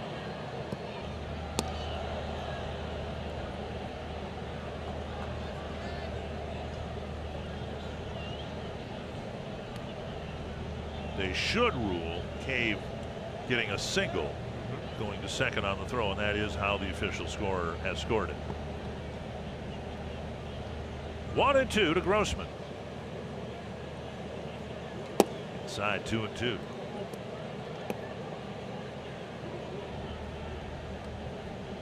.70 pitches, 51 strikes for Lopez. No walks in a ball game. A lot of hits for the Twins. Only 1 strikeout. Bullet to center field. A base hit. Cave held up momentarily. They're going to wave him around, and Goodwin will just flip it this time all the way through again. No advance. But the Twins have 4 hits, and so far 3 runs in the 5th. Looked like another breaking ball. Lopez left up, and a good at bat by Grossman, lining it right back up the middle. Picking up his 41st run batted in as Cave hustled and scored the 3rd run. So you see the breaking ball again, left up. Very similar to the single Grossman got against Lopez that broke up the no-hitter last Saturday.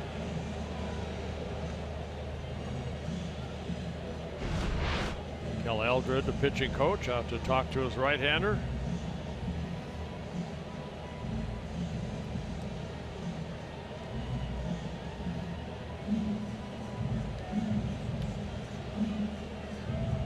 Gary Cedarstrom says, hey, let's move things along.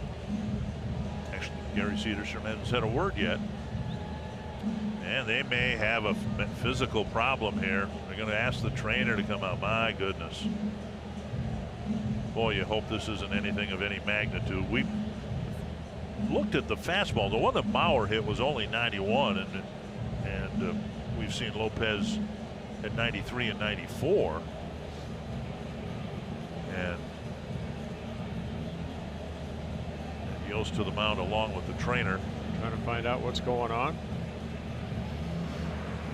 Nobody warming up in the Kansas City bullpen. Now there's somebody warming, Jake Newberry. The Royals will take all the caution in the world here and get him out. And Newberry will get as many pitches as needed. Hopefully Lopez is okay. Just to tweak something. Kind of limping a little bit. If, I'm going to guess maybe a joint injury.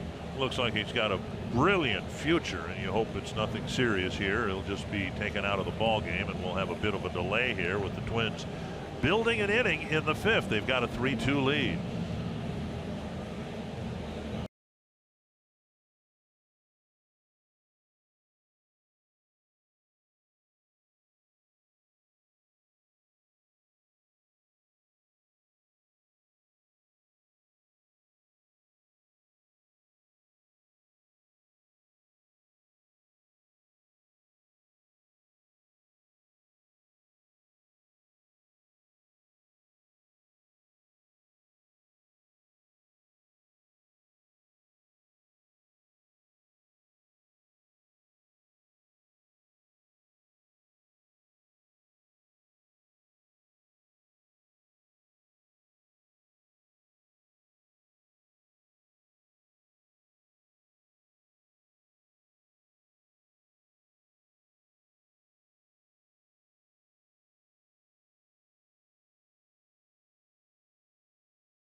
Jorge Lopez has to come out of the ball game because of an undisclosed injury.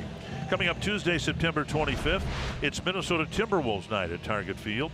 A limited number of Timberwolves theme night ticket packages are available that include a game ticket and a Twins Timberwolves co-branded cap. You can learn more at twinsbaseball.com Timberwolves or call 800-33-TWINS. Lopez threw 71 pitches, threw 52 strikes. There was a noted lack of velocity, a drop in velocity in the 5th inning. And now Jake Newberry will pick up the ball game with the Twins in front. Yeah, Newberry just 23 years old. Started the season in Double-A, went to Triple-A, got called up on August 18th to join that bullpen of the Royals. Scouting report, low fastball in the low 90s, very good changeup and a slider. Kepler with a single and a pop-up.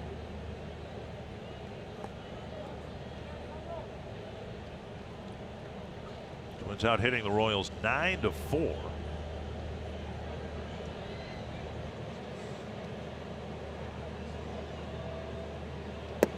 Down and in a ball. So Lopez faced, well, he retired 13 batters and gave up 9 hits. Didn't walk a man.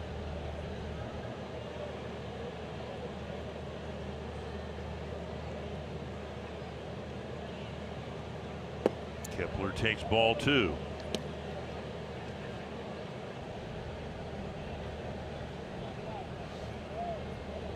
Newberry, as I mentioned, just 23 years old. Signed by the Royals in 2012, their 37th round pick. Grew up in the San Diego, California area. Now 3-0.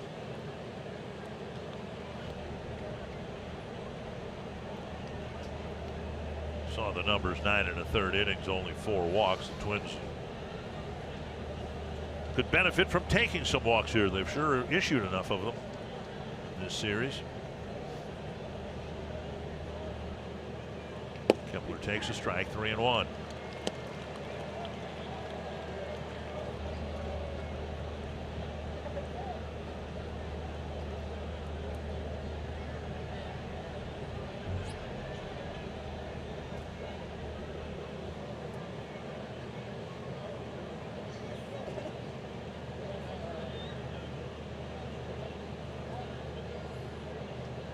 Fouled away. Mentioned the Twins have struggled on the road. You've watched it all. You're aware of that. 24-48. This is after they won 3 of their first 5. Remember that opening road trip? Twins won the series in Baltimore 2-1. They split the 2 games in Pittsburgh, and it looked like they were off and running, putting together a good road record, but that obviously has not been the case.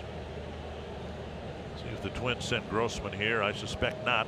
Full count to Kepler, 1 out. There he goes. And I'm wrong again. Drive to left center field, but Gordon. Twice in one I day. know, it's incredible. Wow. That's a good day for me. Tell you what, I'm glad I was here to witness it. 2 down, and here's Astudillo. Astudillo with an infield hit. He beat one right into home plate, and it went about 50 feet in the air and fell in the infield grass. Twins have a couple of infield hits. Petit's hit to start this inning was an infield hit, a roller up the third baseline. And hitters will tell you in the box score tomorrow, those are line drive base hits. They will also tell you, having worked with the likes of Torrey Hunter and Roy Smalley, that they do not even up. Yeah, right. And Justin Morneau too. They don't Wham. even up. Wham.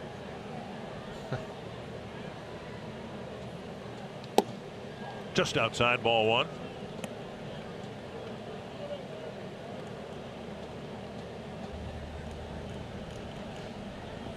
You'll never hear that from a pitcher. Whining. Yeah. Okay.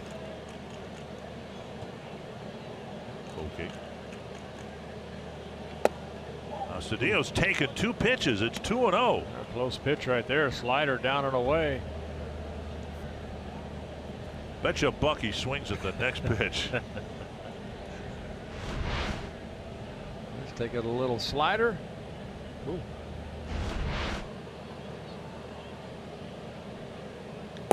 3-0. Astudillo with 49 at bats. He's been hit by a pitch, but he has not walked yet.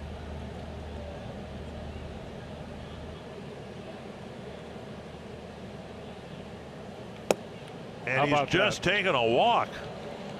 First and second with 2 down, and that'll give Adrianza a chance.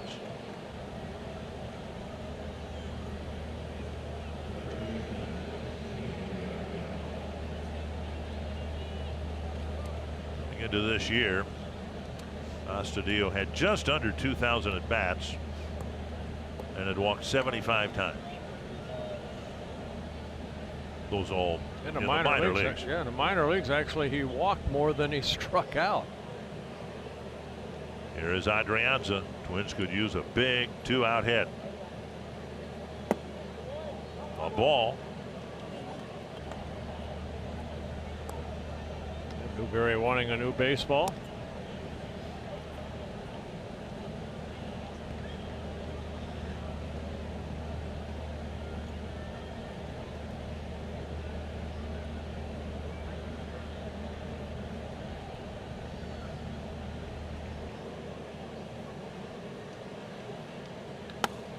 Foul wide of the bag.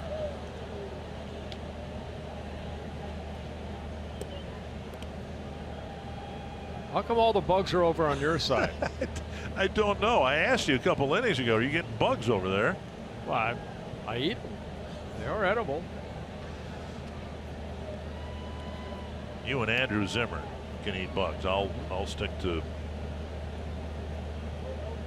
beef, chicken, pork, venison. All that stuff that's good for you.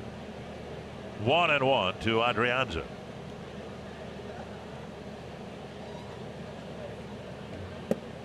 And now 1-2 on a pitch diving down and in. Good slider right there by Newberry, down and in.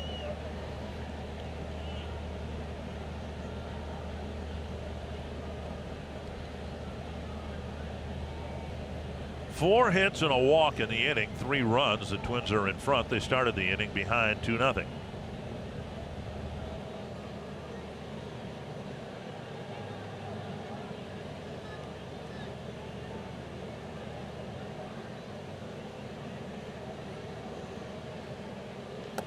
Fought it off to live another day. That's the point we were making. I mean, here's Adrianza, and he's having an okay year offensively. His batting average is higher than the team's batting average, so it's kind of hard to point to him and say that, well, he's part of the problem. So he's had twice as many plate appearances roughly, and the numbers are still encouraging for a guy who is known more for his defense than his offense. Outside down 2-2. You look at players, at least I like to, when you're having a disappointing season like this, and you look at players and you think in the back or the front of your mind, is this guy a player on a contending team? Now Adrianza was that last year. That ball lined foul, but I think having watched him play more this year, I'm even more convinced that he could be a good utility player on a good team. Well, that's actually how Eduardo Escobar started with the Twins and also with the White Sox, and he got a chance to play every day. Now he's in Arizona trying to get into postseason.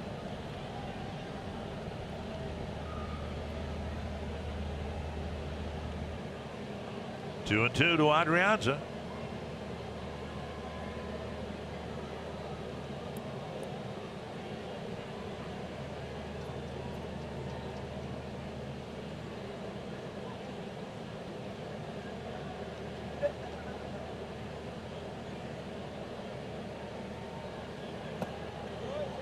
Now 3 and 2, and the runners will get early starts. Grossman from second, Astudillo at first. And that helps right there. That 2-2 pitch, so important for a pitcher to make that hitter make contact, because now you have a couple guys on the base paths that don't have good speed. Now they're going to be taken off right here, so they get that extra little jump. Set up your recording devices. Astudillo's at first in the event Adrianza gets a double. I want to see a gapper. Pulled foul.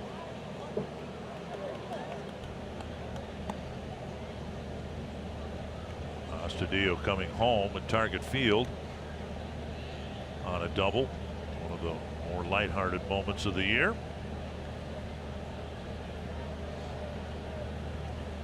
He wanted to prove that chubby people can run too.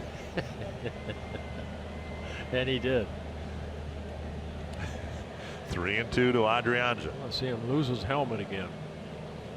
Ball 4. And they're loaded up now for Tyler Austin. Back-to-back walks for Newberry. Here's the run we were talking about at Target Field. And it went viral. Kepler hitting that ball as the dive was not made, and Letty lost his helmet.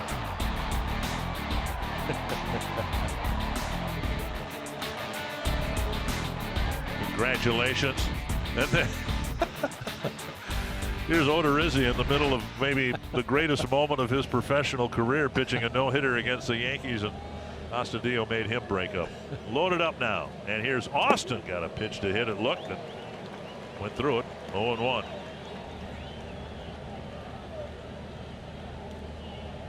So Newberry got the first man. He's walked the next 2. Twins have a chance for some breathing room here with Austin at the plate. 3 runners on and 2 away. Let's see if he can hang a slider right here. Foul ball. Let that slider inside.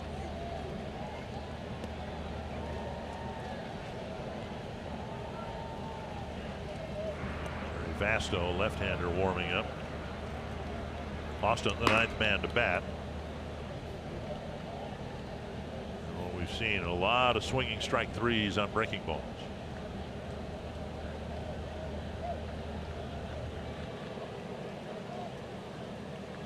Fastball skied to right. Plenty of room for Bonifacio. And he makes the catch. The Twins score 3 and leave 3. They've got a 3-2 lead heading to the bottom of the 5th.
Gordon and Perez, it seems as if something clicked for Barrios. He'll have to face Mondesi, who's really been swinging the bat well. Yeah, and that's what the Royals want to see right here. I think they consider him the future shortstop here in Kansas City, and they want to see what this young man can do. Good bloodline for Mondesi. Of course, his dad, Raul Mondesi, played 13 years in the big leagues with 7 different major league teams. Sometimes we talk about pitchers having difficulty second time through the order or third time through the order. Well, for Barrios, it's been just the opposite. He really struggled the first time through the Kansas City lineup. But since then, he's been much better. Something seemed to have clicked sometime between the second and third innings. Well, you know what? Again, a lot of times if you want to get a good pitcher, you have to get them early before they settle in. And hopefully Barrios has found that settlement right now. Through 2 innings, his ball to strike ratio is just about even. But starting in the third inning, it seemed like he got ahead of just about everybody 0-2. He ended up getting a couple of strikeouts, stranding a couple of runners. Then he followed up in the fourth by striking out the side. On only 12 pitches, he needed that. Breaking ball, and now it's 2-2. 6 strikeouts for Barrios. He's averaged a strikeout per inning this year.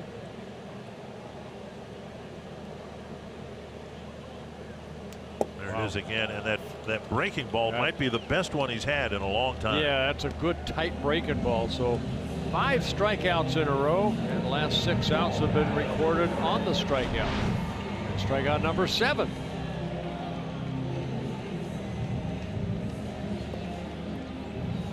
Sometimes you hear of pitchers, and it's an accusation that they fall in love with their breaking ball. When it's that good, yeah, it's easy to like something that gets a lot of swings and misses. Well, and that's usually his strikeout pitch, but he's a young man too that does know the importance of the fastball, of getting ahead in the count. Good changeup right there, just a bit low. 2-0 now to Gordon. He's singled leading off the third against Barrios. Foul back 2-1. Gordon a little upset right there. He knew a fastball was coming, just got that fastball up and got underneath it. Gordon in his 12th season with the Royals.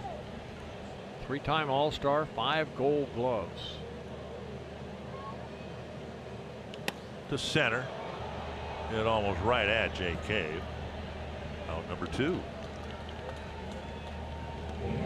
Bring up Perez, but first, 2019 season tickets are on sale now. Season ticket holders get the best seats at the best price and automatically become part of the Sweet Spot Rewards and Benefits program. Learn more at twinsbaseball.com/season tickets or call 800-33-TWINS. 2 down, and now Perez. A bloop single that drove in a run in the first, and then a line drive caught by Adrianza at third. Ball 1.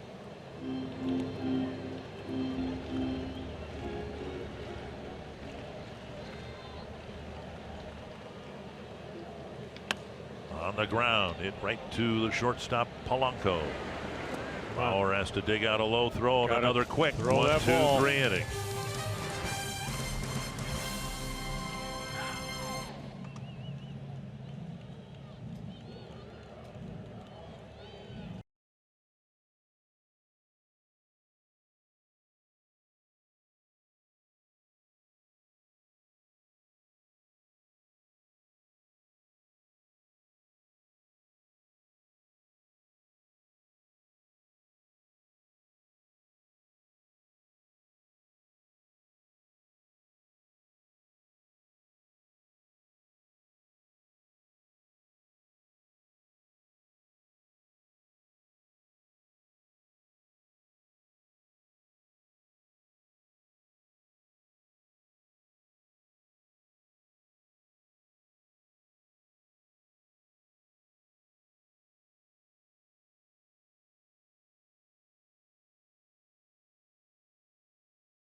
On Fox Sports North is presented by Menards. Save big money on all your home improvement needs at Menards.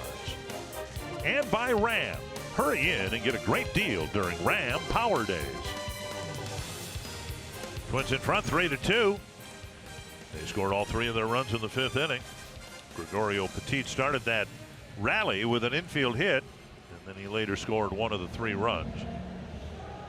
And the Royals will run for the 4th time. Out to the mound, left-hander Jerry Vasto came over from Colorado in the Drew Butera trade.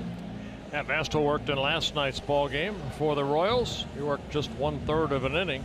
Retired the batter he was asked to get, and that being Jake Cave in the 8th inning. Petit with a couple of hits, getting the start at second base in place of Logan Forsythe, who's had a tough time as of late after getting off to a great start with the Twins. The hits have been harder to come by for Forsythe.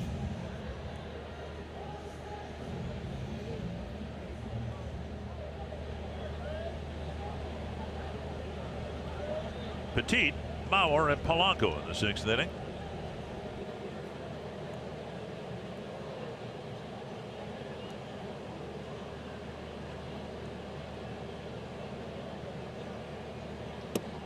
Strike 1. If we get word as to the situation surrounding Jorge Lopez, we'll pass it along to you. The Kansas City starter left in the middle of the 3-run 5th. Swung on and missed 0-2. A fastball in the low 90s, slider, changeup for Vasto. 26 years old, signed by the Rockies back in 2014.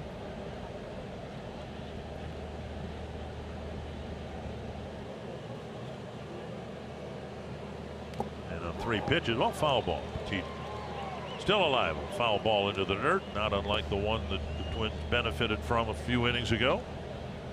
I still don't think that Herrera made contact with that good changeup down and away.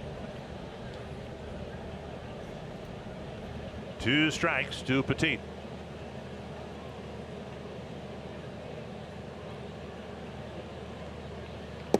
And now outside 1-2.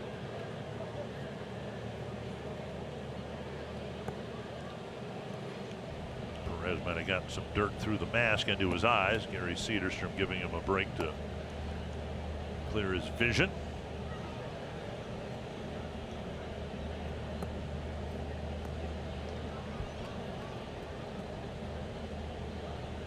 One and 2. The Twins leadoff man in the 6th.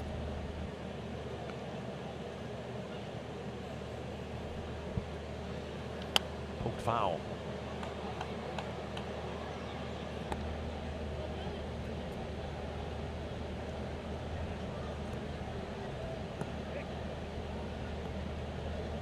The Twins out hitting the Royals 9-4, but it's just a 1-run lead.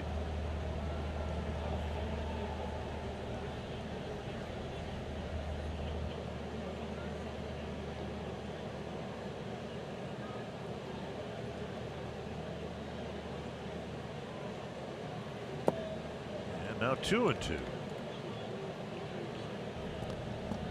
Royals, of course, had one of the better backup catchers in the game when Drew Butera was here. Didn't hit much, but was a very good backup defensively for Salvador Perez. Fouled away. Well, a lot of talk here that next year Perez is going to be playing some first base. So you wonder who will be their main catcher. Gallagher caught in last night's ball game.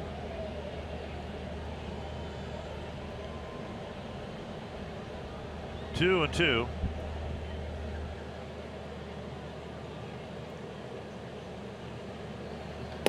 And now 3-2. He had him 0-2.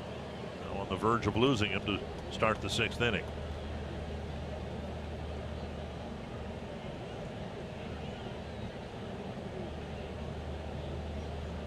Mauer on deck. Petit lifts another one foul.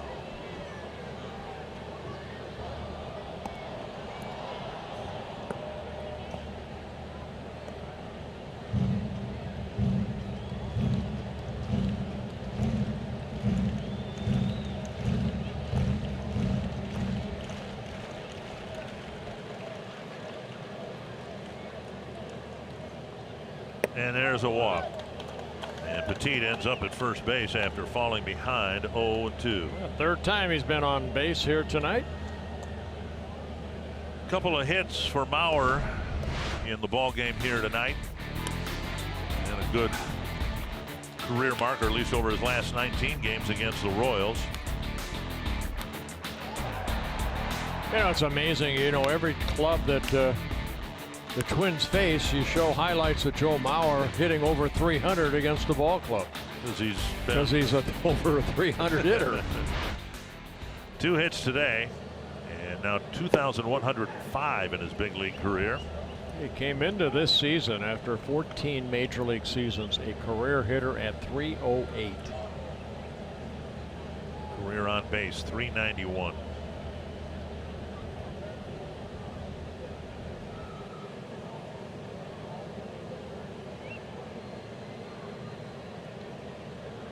I think Twins fans were imagining Mauer repeating what he did in 2009, but how could you? The man in 5 months as a catcher hit .365 with 28 home runs and 96 runs batted in. One of the best years that any position player has put together in my lifetime. What and he did it as a catcher. He had 28 home runs that year. Yeah, correct? but he didn't play in April. Right. And last year at the Dome, won the MVP that year, 2009. 1-2 to Mauer. Foul back. Now this year, Sal Perez was in the All-Star game, partly through attrition because some other catchers were hurt, but you know, here he is hitting in the 230s with 25 home runs, 70 runs batted in, and he makes the All-Star team with, even by his standards, modest numbers. And 9 years ago, Mauer had a season for the ages. 1-2. Lefty versus lefty. And he struck him out. Good slider, good location right there by Basto. Down, that'll bring up Polanco.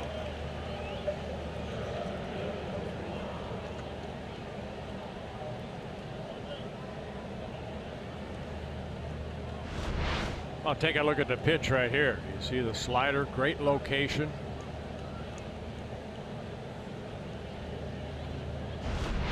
Good spin rate.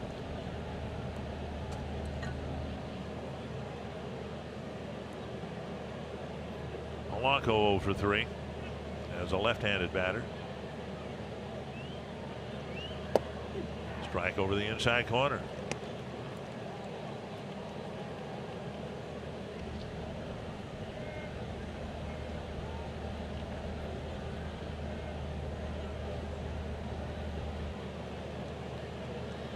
Petit takes off. Great jump. And a high throw for Perez, and Petit has a stolen base.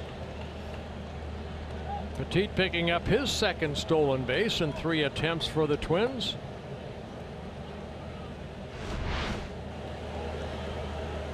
Petit got a great jump right there. Perez's throw was high to Merrifield, but Petit at second base with 1 out. Royals will use a mound visit here, I think. Looks like Perez went all the way to the mound on his way back.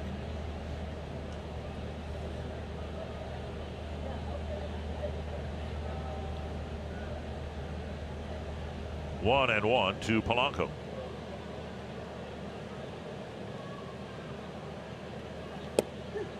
Strike 2.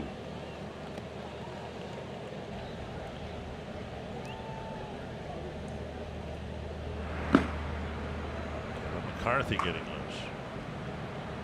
Yeah, in September, a lot of guys out on those bullpens. 11 for the Royals, 13 for the Twins. Sliced foul.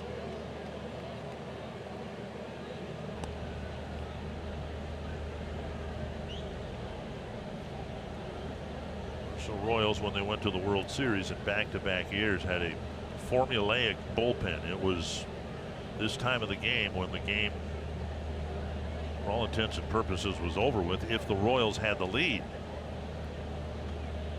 1-2. Softly hit the Merrifield. 2 down. That'll bring up Cave. Are you game for a little excitement? Head to foxsportsnorth.com, submit a photo and message for the opportunity to be featured in the Minnesota Lottery Winner's Circle during the broadcast and receive $100 in scratch tickets. With the Minnesota Lottery, every day is game day. And back in the day, and it wasn't that long ago, of course, but it was when Herrera got the 7th, Davis got the 8th, Holland got the 9th.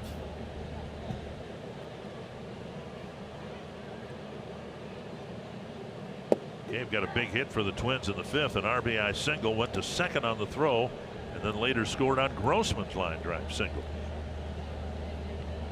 I know Dayton Moore, the general manager for the Kansas City Royals, had a meeting with the media and also really anybody that wanted to go in there involved with the following of the Royals. And drive to center field. Goodwin is there to make a catch. They spoke a lot about the future of the Kansas City Royals. Twins scoreless in the 6th. They're up a run.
Gopher Hockey Countdown to Puck Drop on Friday, September 21st. Student athletes and coaches will sign autographs and take photos.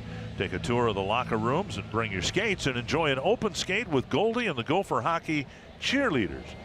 Visit foxsportsnorth.com/events for more details. Hunter Dozier, first man he faces, and Barrios starts him with a breaking ball and yet another swing and a miss. Yeah, Barrios on a roll right now. 7 retired in a row.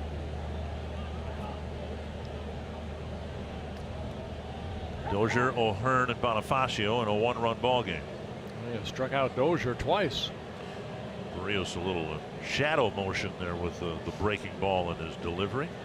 15 of 23 first pitch strikes. Another breaking ball taken.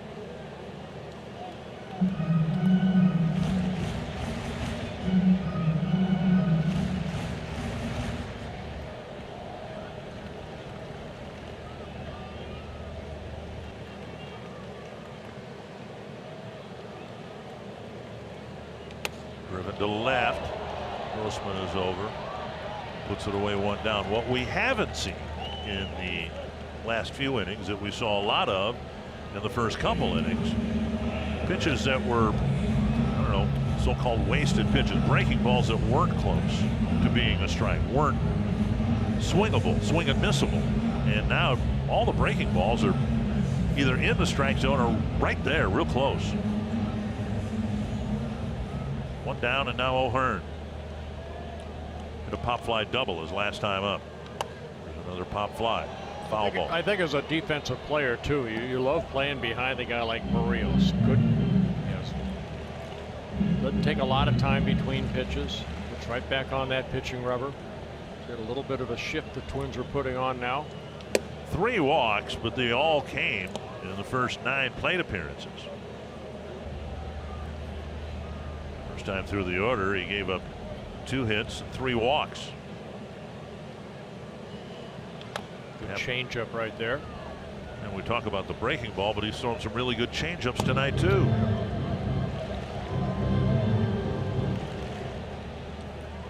Those are his 3 pitches. Fastball, mid-90s. Get that fastball up to 94, 95 sometimes. Good hard breaking ball, then the changeup. Got him. Fastball at the knees at 95. 2 down. Definitely looking for something else, and strikeout number 8 for Berrios.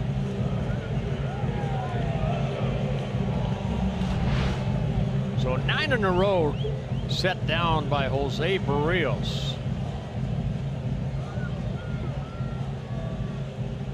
2 down, and now Bonifacio. Single to right, scored in the second. Went down swinging in the third. Ball 1. If the Twins keep their 6-man rotation going, and knowing full well that the names in the rotation might change, but if the Twins run 6 different openers or starters out there, Berrios's next start would be Friday in Oakland, and then he would pitch one of the ball games again at home in the split doubleheader the following Friday against the White Sox. I don't think the players are big fans of doubleheaders, but in this case, are you kidding me? The season's going to end on Sunday, and you got a chance to see 2 games in one day on Friday. 2-1. Missing 3-1 with Goodwin on deck. Well, this is where you have to trust that fastball down and away. This pitch a little bit inside. Pretty good pitch. That's to left center field. And down for a hit. Soft single with 2 down in the 6th. And the tying runs aboard for Goodwin. Bonifacio picking up his 2nd hit.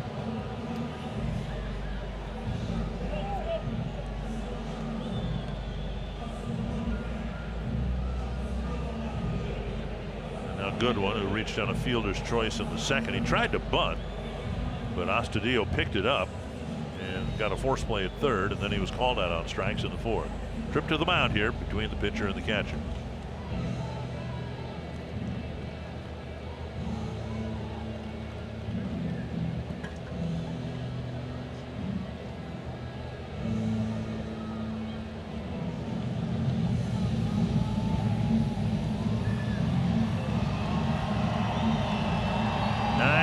Pitches. Berrios trying to get the Twins off the field with a 1-run lead.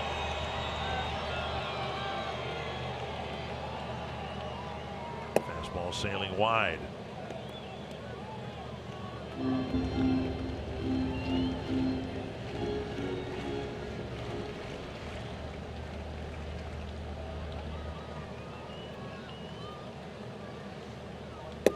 Same thing, 2-0. Goodwin will get an opportunity here to get some at-bats.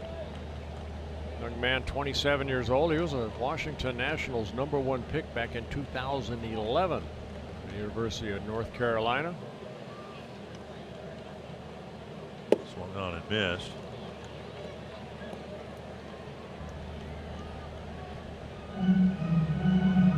That's a nice sight after some short starts. Berrios trying to wrap up the 6th inning here with less than 100 pitches. Speed pitch tapped weakly, foul, 2-2.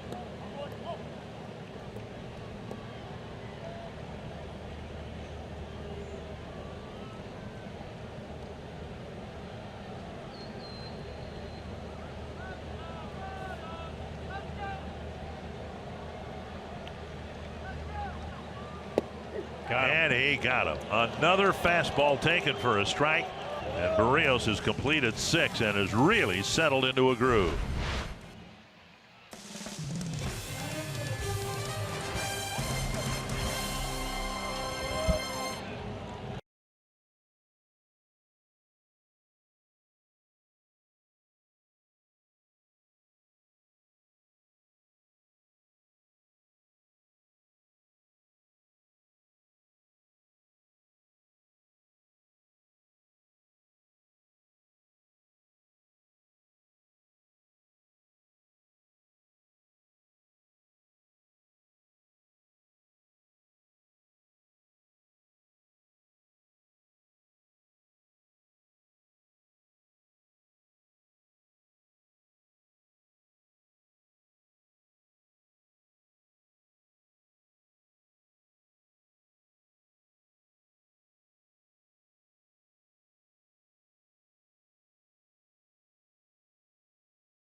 The game in that 5th inning, Joe Mauer with an RBI double. That made it a 2-1 ball game. And then Grossman with a base hit. That made it a 3-2 lead, and that's held up so far because Jose Barrios, 6 very good innings. They really settled down nicely after the 2nd inning. So Barrios had 97 pitches, 64 for strikes. Got some hugs and handshakes. Pat on the back from your manager, then you pat him back.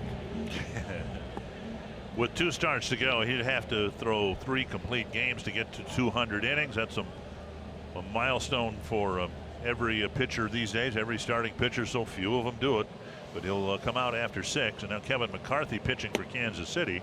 And there's ball 1 to Robbie Grossman. 4th pitcher needed for Ned Yost. McCarthy coming out, making his 57th relief appearance. 58 hits in 62 2/3 innings. Only 18 walks, 2 of those intentional. That's to left center field, chased by Gordon.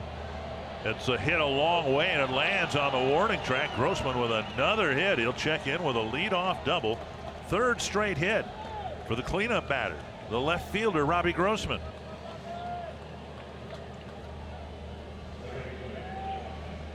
Boy, that ball had some hang time, but also this ball went a long way. Replay brought to you by Carrier. If Alex Gordon in left field, who wasn't playing that deep, but boy, he went back. He can't catch that. It's a double for Grossman. Don't have too many hitters who are hitting above their career marks, but Robbie Grossman's one of them. 3 for 4 tonight. He entered the game hitting .263, and he came into the year as a career .251 hitter. Here's Kepler, a single, pop up and a fly to left. He's really been swinging the bat well over the last month plus.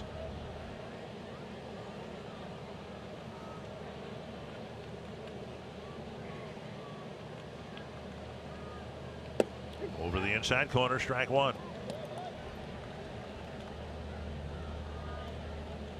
This is interesting. We've gotten word that Lopez had left the ball game with a left rib contusion, a bruise, and I don't recall any comebackers that came back to him. There was one that he caught cleanly early in the ball game, but the ball lifted down the left field line, and now Gordon's got to run the other way, and he'll run out of room. I would think that that's good news. Nothing structurally wrong with his pitching arm in any way, but a contusion. Well, we wish him nothing but the best.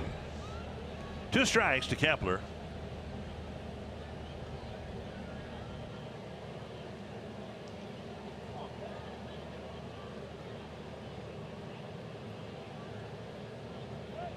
to second. Grossman's back safely.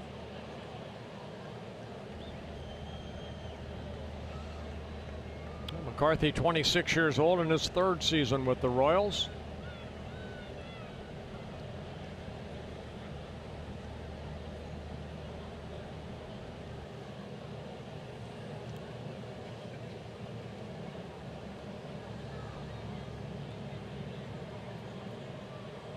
Kepler strokes it hard, but foul.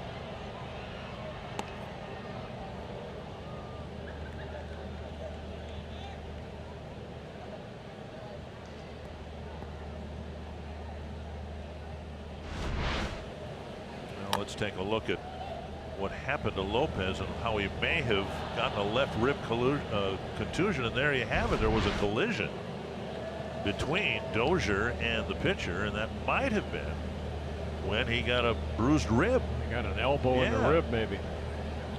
Well, in any case, if that is the cause and the ailment, the Royals did the right thing in getting him out of there. Out to the right side. That's a good at bat for Kepler, given the fact he fell behind and at least was able to work Grossman up a base, 1 down. That's a productive out right there by Kepler. Follow the race to the postseason on MLB.tv for $25.99. You can watch every out-of-market regular season game, plus get a free subscription to MLB At Bat Premium. Blackout, other restrictions apply. Visit MLB.tv and take advantage of this limited time offer that forces the Royals to bring the infield in for Astudillo.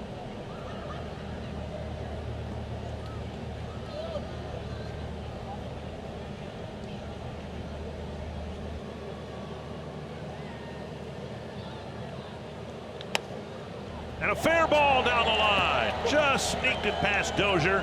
Coming in is Grossman, and Astudillo holds up with an RBI single. The Twins have a 4-2 lead. Again, jumping on that first pitch, Astudillo driving in a run, his 10th major league RBI. In his 2nd hit. You got Grossman right there. You got Dozier going to be diving for that ball. Grossman scoring. Twins now have a 2-run lead. See, Grossman's reaction was the proper one, but if Dozier had been able to catch that ball, Grossman might have been tagged out by the 3rd baseman. As it is, a single, another run for the Twins, and Adrianza will bat.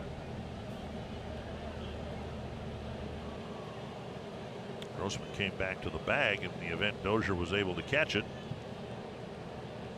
Then Dozier ended up between Grossman and the bag. Now chopped to the right side. And they get the lead man. And that's it. Adrianza beats the relay, 2 down.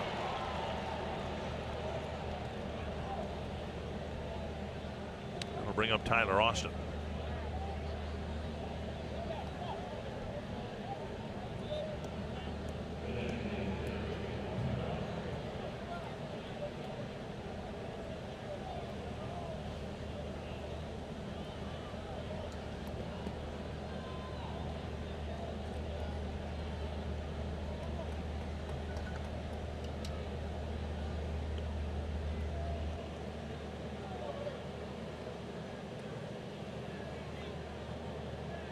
Austin to get a 2-out hit here, maybe a big fly. Takes a strike. 0-1.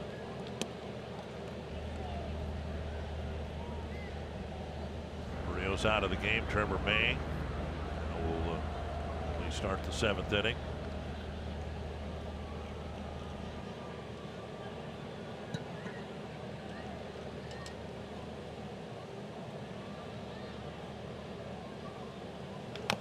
Fouled at the plate, and it's 0-2. Astudillo strapping on the guards, and Barrios unlacing his spikes. Really encouraging outing for Barrios, I thought, because it looked like he was on the ropes with all the walks in the first couple innings, and then he looked as dominant as he did in the first half of the year. Yeah, he found something after the 2nd inning. He struggled a little bit in the 3rd, but then after that he struck out Bonifacio, and then the strikeouts came. 2 strikes to Austin. 1-2.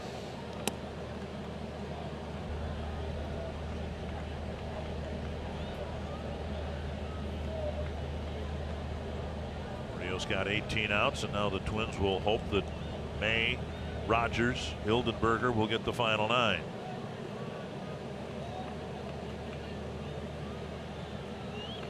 Down and away, 2-2.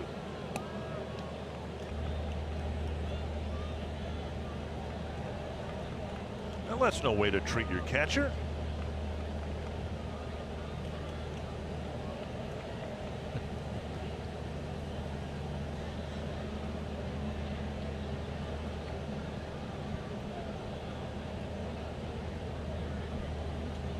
Two and two. Down and away, 3-2. Petit on deck. Adrianza at first base will get a good jump right here.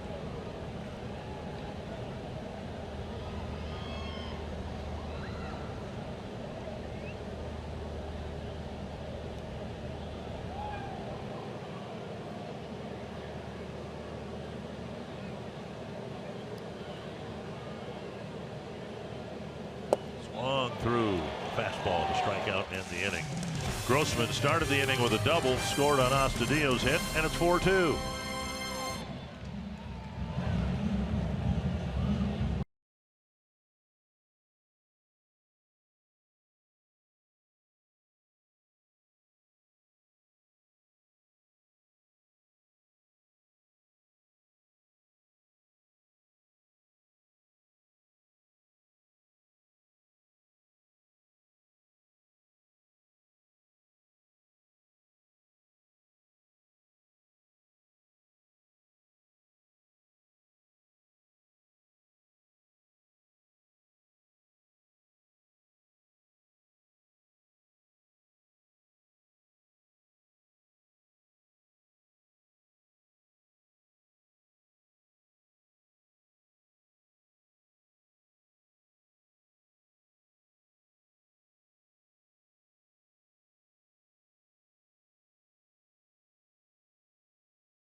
Transformation for Jose Barrios. Well, you know, in the Pizza Ranch, keys to a Twins run, I said, Barrios, you need a quality start, and he got that. Yeah, he struggled early, but then he settled down nicely.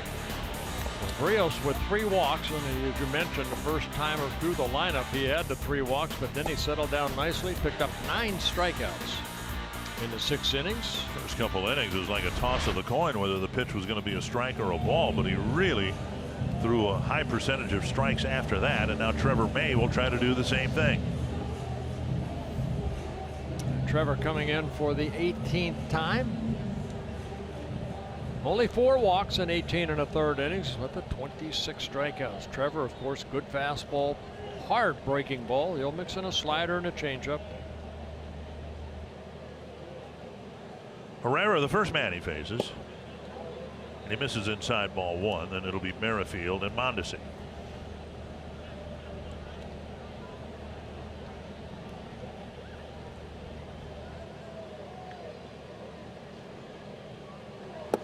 That one clips the corner.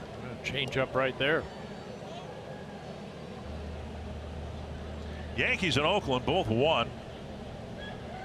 A's won 2-1 on just 3 hits. But they kept pace with the Yankees. Popped up, and Adrianza over for a look, and he got hip checked by the railing over there. If he'd been able to work his way around the railing, he might have been able to make the catch. You know, you're trying to keep your eye on the ball, and you know that railing somewhere right in that corner, and he made contact with it. Take a look right here. You got to keep your eye on the ball. He ran into the railing, and the ball just on the other side of the railing. 1-2. Very high.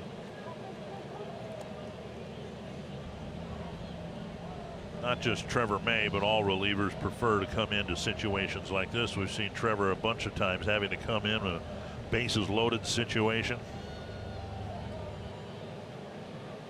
On the ground, backhanded by Petit. One down. This copyrighted telecast presented by authority of the Minnesota Twins and may not be reproduced or retransmitted in any form, and the accounts and descriptions of this game may not be disseminated without the express written consent of the Minnesota Twins, LLC. Merrifield will bat. Sacrifice fly in the second, a ground ball, a strikeout.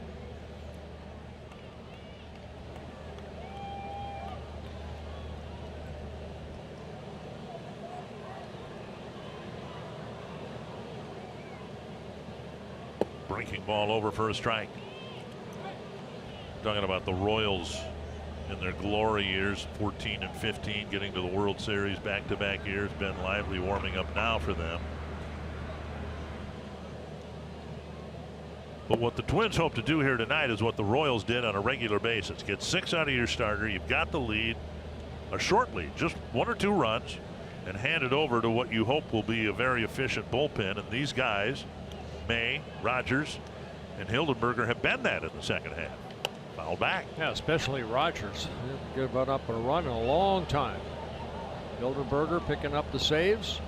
And May's job right here, get through the 7th inning. That would set up well, because if he can get all 3 batters here in the 7th, Gordon, the left-hander, would lead things off, and that would set things up well for Rogers. 1-2. Past May, but right to Petit.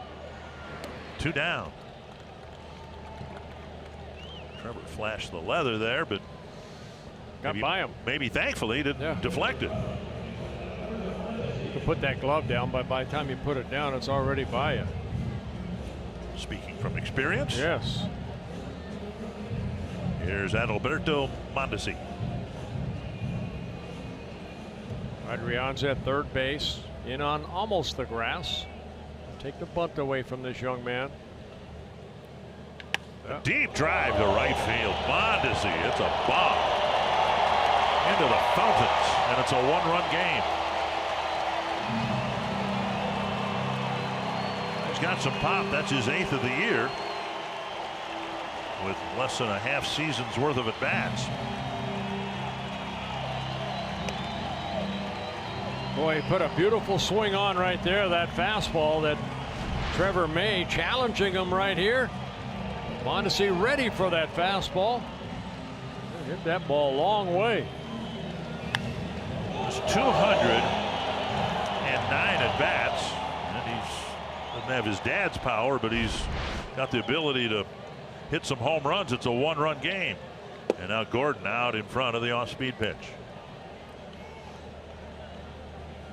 437 feet for Adalberto Mondesi.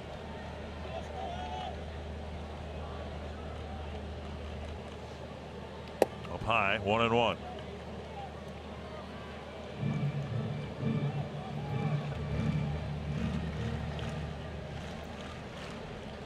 Gordon 1 for 3. Single leading off the third. Got as far as third base. Swing and a miss again. Another good changeup right there by May. No matter what happens for Trevor May this year, it's been a nice year for him. You know, coming back from the Tommy John surgery, missed all of last year. Went through all the rehab, finally activated. Foul tip. Astudillo hangs on. Gordon flings his bat away. The Royals get one back on the Mondesi home run.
it's down to single digits and a team can clinch with 2 weeks left.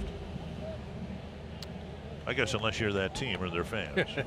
Yeah. You've won a couple in a row. You never get tired of it, I hope. There's Ben Lively right here. He's got a lively fastball. I had to say that. Between in the low 90s, curveball, slider, making his Kansas City Royals debut. Claimed off waivers from the Philadelphia Phillies earlier this month on the 5th of September. Couple years with the Phillies. 0-2 to Petit. He's got a couple of singles and a walk and a stolen base. Scouting report saying that that slider that I think Petit has seen twice already is his out pitch. He's got a good one.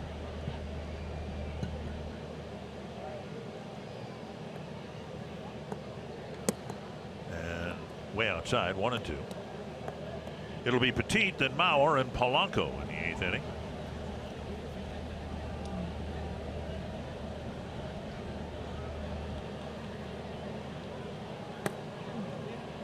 Foot outside again, 2-2.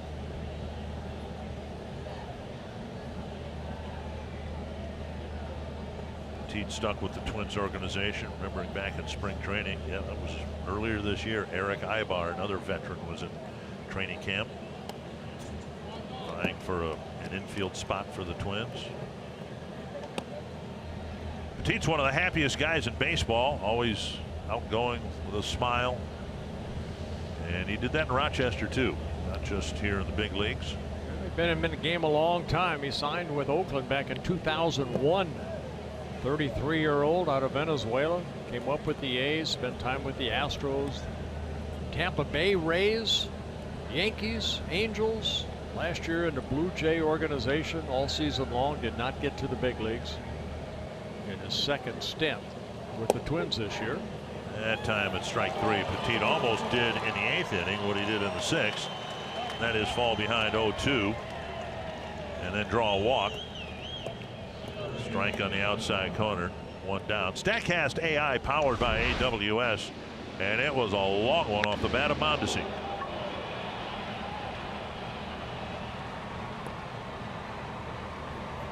Projected distance, you saw the 437. 437 and wet. What the fountains. Strike 1 to Mauer. Couple of hits again tonight. Run batted in, run scored.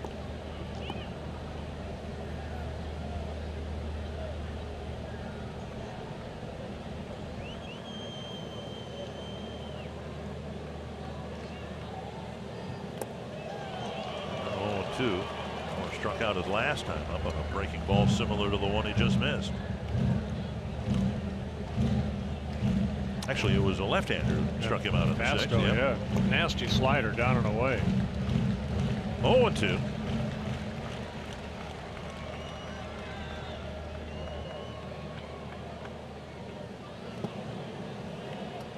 Lively tried it again. This time ball down.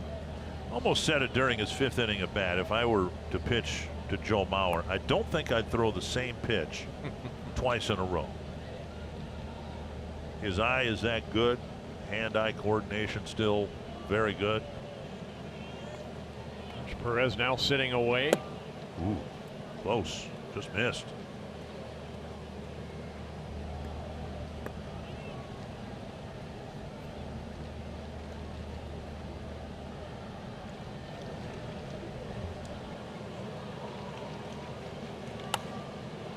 Protecting the plate, he flips it over the screen and out of play. Still 2-2. May gave up a run. Rogers looks like he'll get the 8th. For yet another scoreless outing.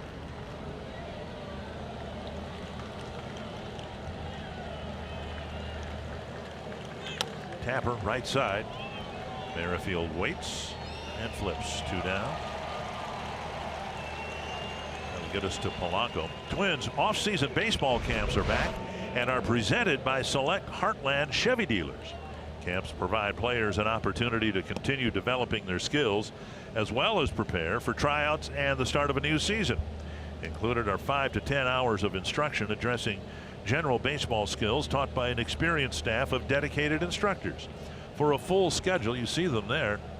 Oh man, look at that. Right, a couple of them are right before the fantasy camp. I was going to say, I'm going to show up. When you were reading that, I thought you were talking about the fantasy camp. Baseball.com/training. I could use that. 5 to 10. I'm up for 10.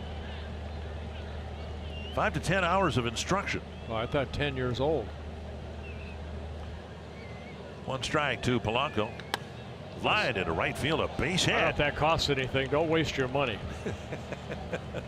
Well, now, I'm trying to encourage people to. No, I'm talking about you, not the kids. 2-out single for Polanco, and Cave will bat.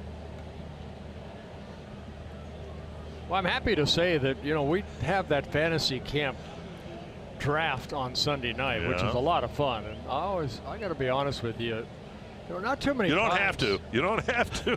Not too many guys end up on. You know, you have the board with everybody on there, and at about the 8th or 9th or 10th round, your name's still up there, and all of a sudden we got to start drawing straws and okay, who wants Dick on his team this year? Hey, that was my childhood. That was your fantasy? No. I mean, when I was a kid, I was always picked last to play. Well, I'm happy to tell you that it's carried right into the fantasy camp. No, you try to line up golf. You do a good job there. We have a lot of fun. You try to, hook up with some guys playing golf, and they tell you, no, we've already got a threesome. I mean,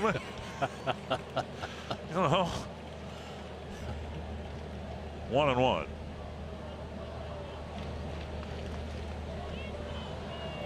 Cave with an RBI single and a run scored in the 5th. He lined out in the 6th. Would love to get one back here. And that one flipped foul.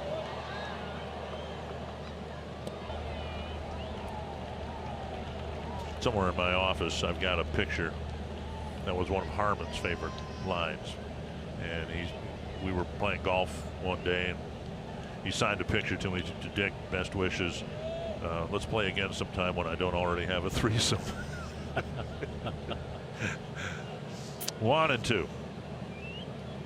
Cave taps it foul.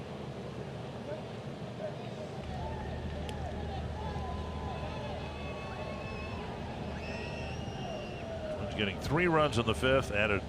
Turned out to be an awfully big one in the 7th.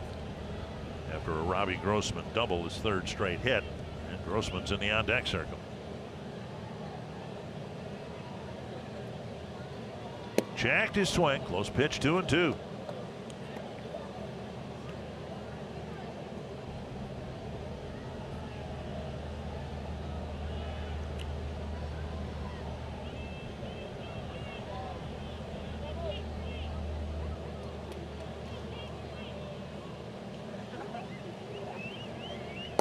Off-speed pitch, got it. So the Twins fail to score in the top of the inning, and Taylor Rogers will pitch the bottom.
innings together. The 8th inning, they hope, will be pitched scorelessly by a guy who's been doing a lot of that lately, and that's Taylor Rogers. Yeah, Taylor Rogers on a nice streak right here. He has not allowed a run since July 30th. 19 2/3 innings of scoreless innings, making his 67th relief appearance. Chris Sale's got 29 scoreless innings in a row before and after a couple of stints on the disabled list. Here's Perez to start the bottom of the 8th. Bouncer, that's a fair ball. Adrianza sets and fires. And Perez is retired on 1 pitch, and the hope is he won't come around and hit again in the 9th. He has been lights out against both lefties and righties. Yeah, he's not allowed a extra base hit to a lefty all season long, but since July 30th again, you see the numbers that Taylor Rogers has been able to put up. Only 1 walk.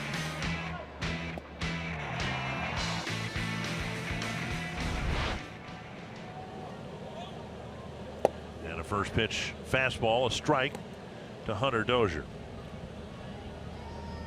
I can imagine, I don't know this of course, but I can imagine Derek Falvey and Thad Levine fielded some phone calls regarding Rogers. He's pitching so well, and teams that are headed for the playoffs, they want pitchers that are on the come, that are getting better and look like they've turned a corner.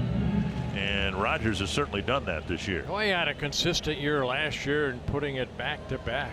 You know, he's a guy that I think you have to look at going into next year, a big part of that bullpen. So Rogers on 3 pitches picks up a strikeout of Dozier. Dozier strikes out for the 3rd time in a ball game. Rios got him a couple times. Well, lefty Ryan O'Hearn with 2 quick outs in the 8th. Well, a couple fastballs and then the breaking ball. 11 strikeouts tonight for the staff. Rios with 9, May with 1. Rogers picking up his first. O'Hearn 1 for 2, a double in the 3rd, but it was a pop fly down the left field line, fair by about 18 inches. Fastball a little bit high, ball 1.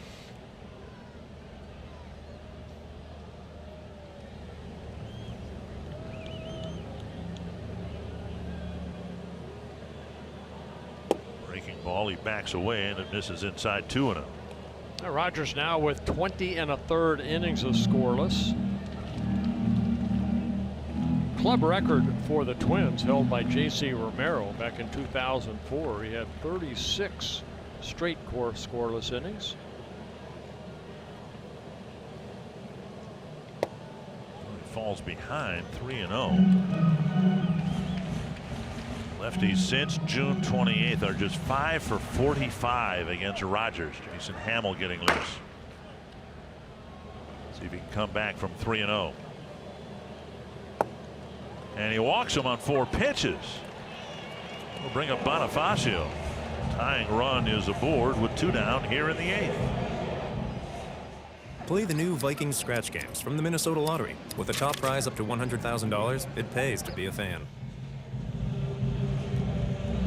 Rogers hasn't given up many hits. He hasn't given up many walks, and a 4-pitch walk to a left-handed batter.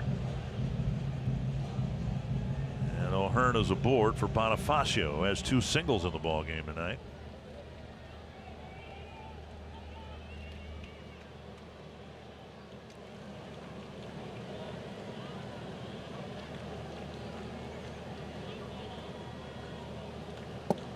Back in the strike zone. Strike 1. Good breaking ball to get strike 1.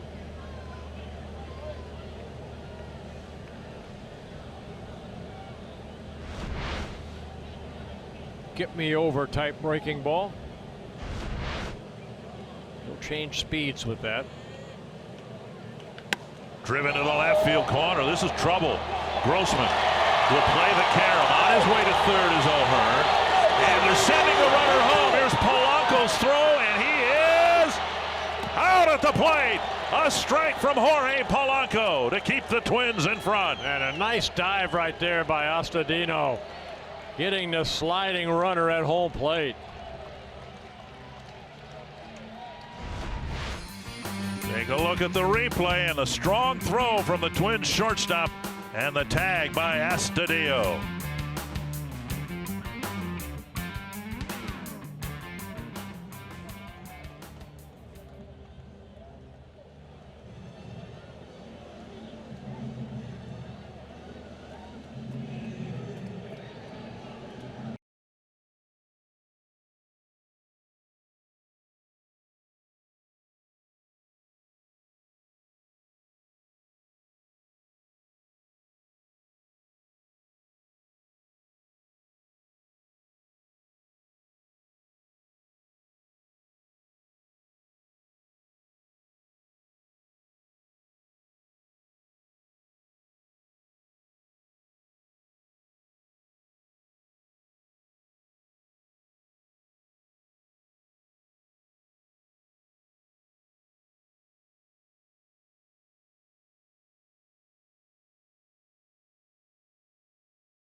Consecutive scoreless streak in order. You need good plays. And Astudillo diving right there at O'Hearn and tagging him before O'Hearn can get that right hand on home plate.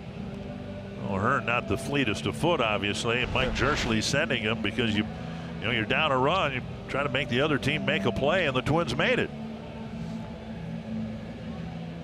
And now Hamill will come into a one-run game. He'll face the middle of the Twins lineup.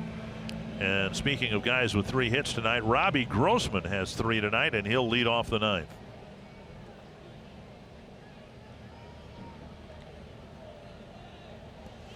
Well, Jason Hamill coming in, we showed you the numbers, 2 and 13. He made 18 starts. He started the season in rotation, now in the bullpen. It's been a frustrating year for this man. Grossman's average up to 268. It's kicked up 5 points thanks to his 3 hits. And he takes strike 1. Just nice to see that play executed, because we've seen it many times when it wasn't executed. Grossman with a nice retrieve in the corner, hitting the cutoff man and letting his shortstop deliver a throw. Fly ball right field. Easy catch for Bonifacio. 1 down. And that'll bring up Kepler.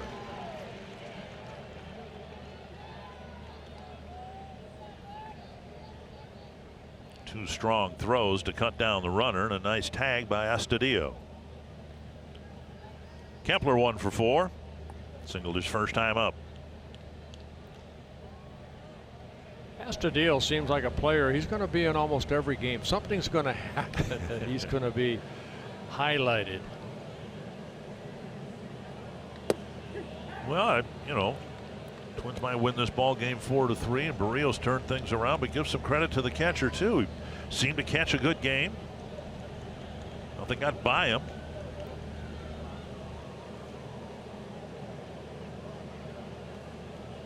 He was called up in the middle of the months. He was with the Twins for what, 2.5 weeks, but he didn't catch an inning. He played left field. He played center field, third base. He pitched. Did just about everything but catch. 1-1. Fouled off a leg. And talking about Mitch Garver too, as far as talking catcher, talked to Mitch today. He's still probably a couple days away from getting back behind the plate.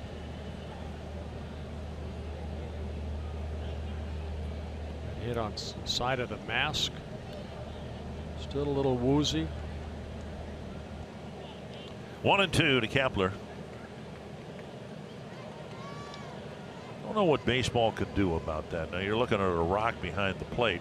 Perez, will catch 3/4 of the games for Kansas City again this year when he's not been on the disabled list, but the disabling injuries have been, knee related, leg related.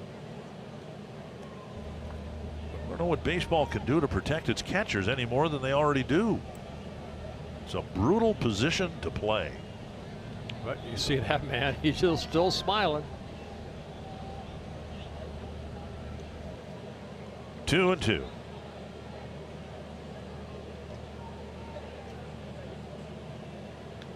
And now 3-2 with Astudillo on deck.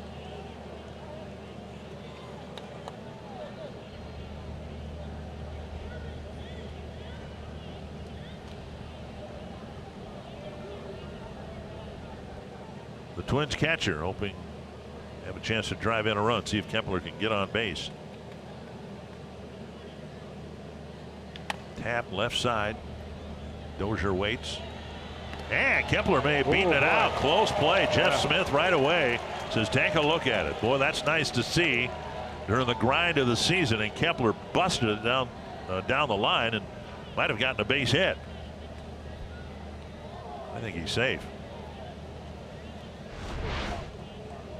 Take a look. Dozier has to hurry his throw. It's a bang bang play at first base. We'll slow it down. Oh, on that look, it doesn't look that way. Yep. Move on. 2 down. And that'll bring up Astudillo with the bases empty. Dozier with a strong throw across the diamond.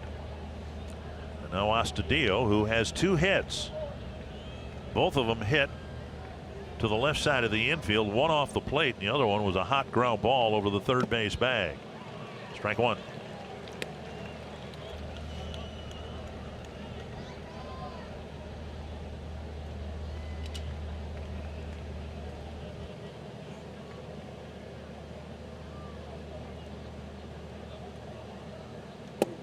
Slow breaking ball missing. 1-1.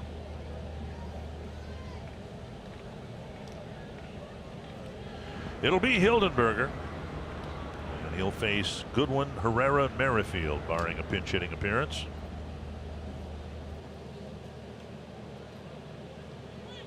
Foul back.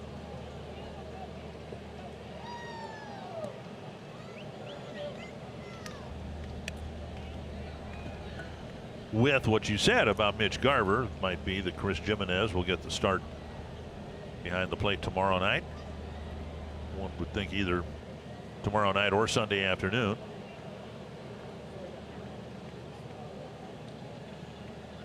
Down and away 2-2.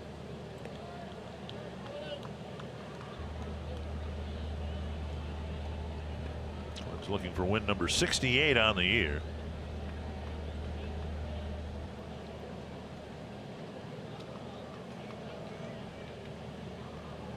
That is hit into center field, a base hit. His 3rd hit of the night. He's drawn a walk. Has been on 4 straight times.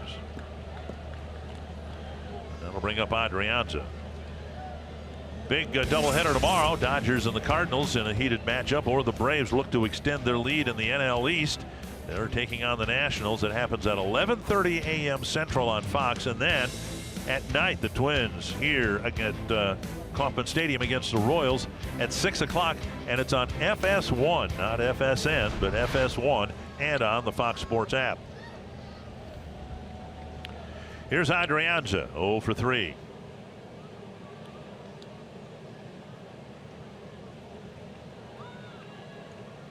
Squaring to bunt, laying a good bunt down. Hamill recovers and throws him out. Nice play. Good play by Hamill to close out the Twins in the top of the 9th.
Twins didn't play a good ball game last night and lost. They played a much better ball game tonight. We'll see if they can get the win. A 1-run lead for Trevor Hildenberger. Bobby Grossman's had a good night at the plate and in the field. And now Hildenberger will face Goodwin, Herrera, and Merrifield. Trevor looking for his 7th save of the season, making his 67th relief appearance. He and Taylor Rogers have been used the most out of that bullpen. Both of them with now 67 appearances. For the Twins, their 147th game.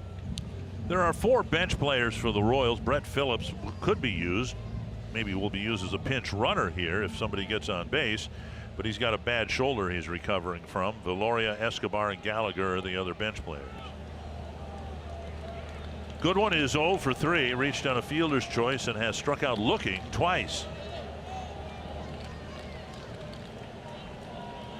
One thing you'll have to deal with here in the next 3-4 spots, a lot of speed. Hildenberger misses outside, ball 1. Goodwin can run, Herrera can run, Merrifield and Mondesi also can run. That's why Adrianza at third base in on the grass, take the bunt away and swing the bat. 1-1. Told you about Kansas City's emphasis on the running game, including stolen bases. So the hope is Hildenberger can have a clean bottom of the 9th. 1-2.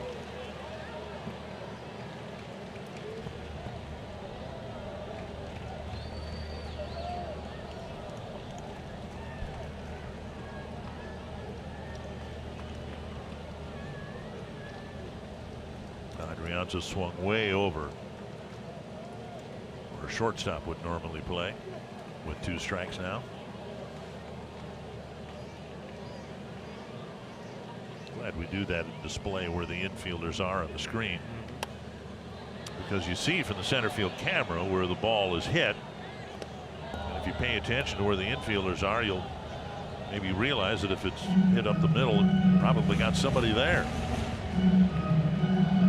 Conversely, if it's squibbed off the end of the bat, it'll be a base hit. 1-2. Changeup rolled right to Adrianza. Double clutch and a strong throw for the first out. 1 down, and now Herrera. Check with Paul Molitor today just to double check, and Chase DeYoung will make the start. There won't be an opener tomorrow, and veteran Ian Kennedy will go for the Royals. I talked to Chase today. I said, you a starter or what? He said, yes, I'm a starter. Pitched 4 innings on Sunday at Target Field. 1 inning short of qualifying for a win. Maybe tomorrow will be the day. Here's Herrera. Outside, ball 1.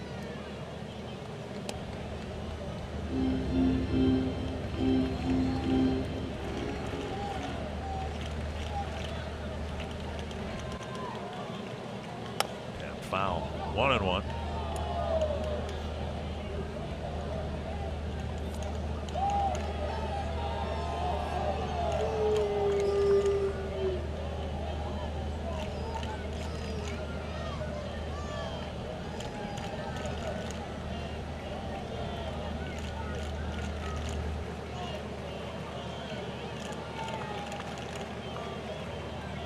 Sliced down the line, a fair ball into the corner. Herrera to second. He's got a 1-out double, and the tying run is in scoring position. Inside out swing right there by Herrera, picks up his first hit. With 1 out here in the bottom of the 9th.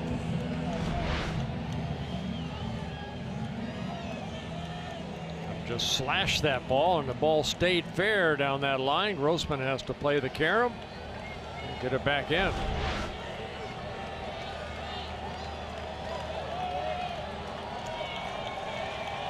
Here is Merrifield, held hitless so far tonight.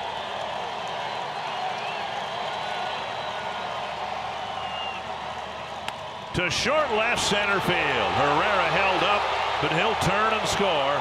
And the Royals have tied it up. Right off the end of the bat on the first pitch. And it's 4 apiece. Merrifield picking up his second run batted in. Had a sacrifice fly in the second inning off of Barrios. So jumping on that first pitch from Hildenberger, a breaking ball. Right off the end of the bat, hits softly into left center. Herrera did hold up for a second, make sure it hits the grass. And he scores a tying run. Back-to-back pitches, back-to-back hits, and now Mondesi, who hit a home run his last time up. Merrifield leading the league in stolen bases. Berger's going to try to keep an eye on him.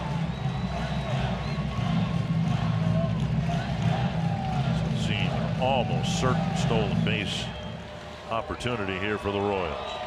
36 on the year, a couple throwovers. Been caught 8 times.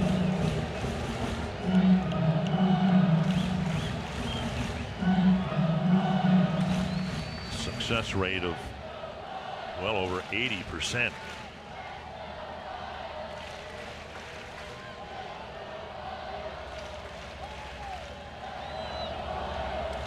Step on. I would imagine if you're Trevor Hildenberger, you're so aware of the guy at first base as you should be, but the danger is letting it impact your efficiency in throwing pitches. Try to quicken things up a little bit more than normal.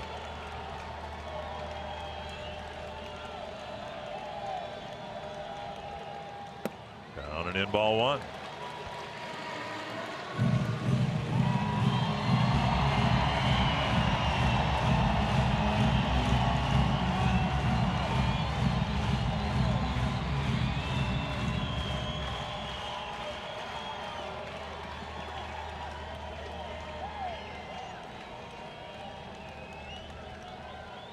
Tap foul.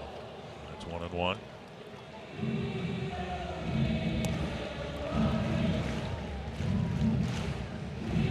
Trying to get a ground ball right here. It'd have to be a quick double play. Mondesi very quick afoot, as Merrifield is. Mondesi came into this year with less than 200 at bats, but a 181 hitter. And he's really developed offensively. 1-1.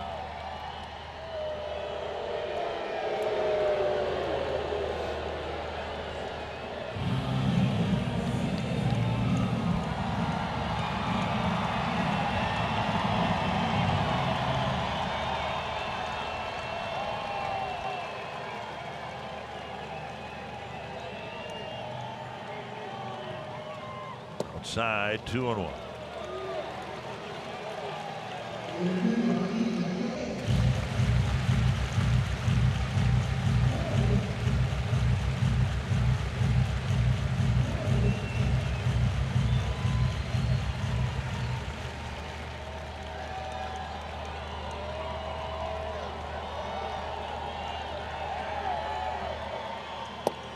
Royals doing some business here against the back end of the Twins bullpen that's been pretty reliable. Royals on the Mondesi home run got a run against May. They almost scored against Rogers, and now they have scored against Hildenberger. 3-1 with Gordon on deck.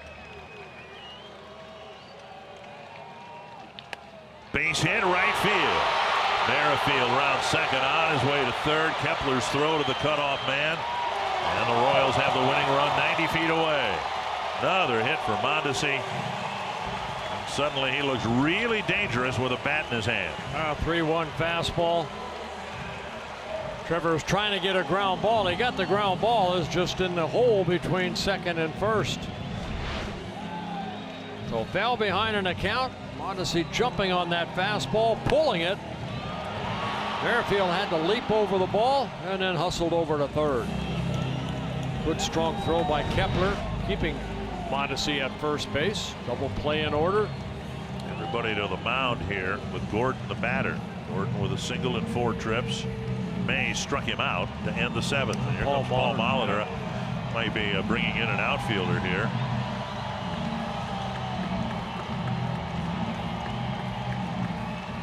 Logan Forsythe is off the bench with a ball in his hand. So we'll see how they construct things here. Well, Robbie Grossman looks like he's coming out of the ball game. So they'll go with five infielders. Right.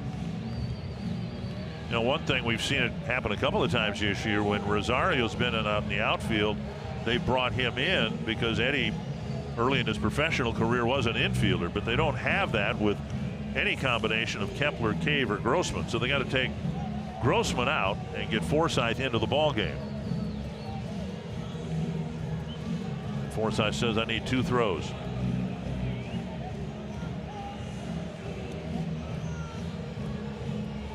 And he says he's good.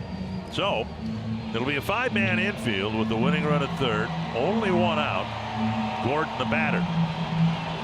And every one of the 5 infielders has to be prepared to make a decision here. If Merrifield heads home, obviously the play's at home. But if he hesitates,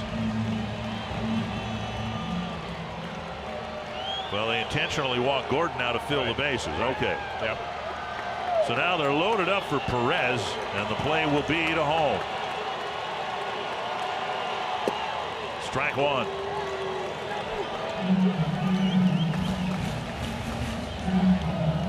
Perez singled in a run in his first at bat. Since then, the ball hasn't left the infield.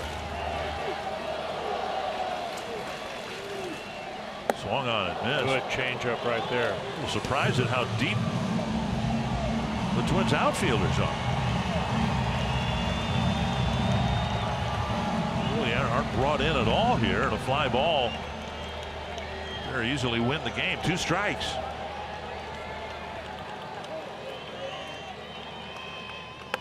Bounce wide of third.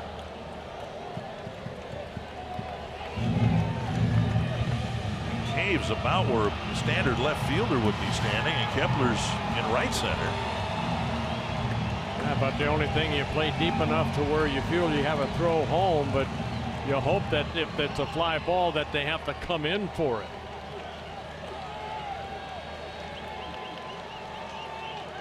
Two strikes.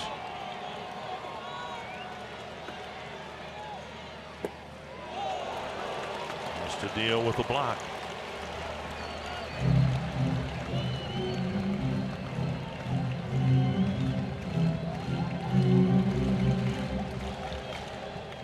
Three hits followed by an intentional walk.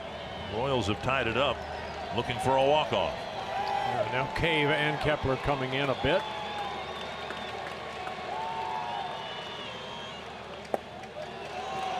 Now 2-2. No one in the Twins dugout or on the field wants us to go 3-2.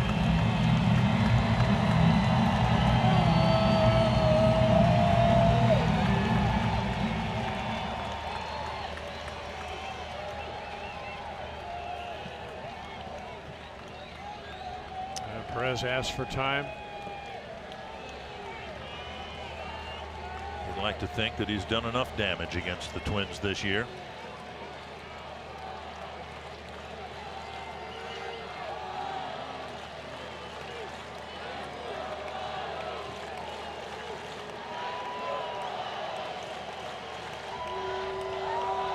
One thing we have seen from Perez, he's a diver at times on that pitch away, and the last couple pitches outer half of the plate.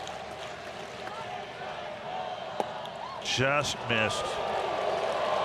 Salvador Perez has 459 at bats. He's only walked 15 times. He tried the fastball just outside. And now Hildenberger has to throw a strike. Yeah, we've seen Trevor before in this situation. He likes that. He'll throw that changeup. He knows he has to throw it for a strike. First pitch coming from Hildenberger.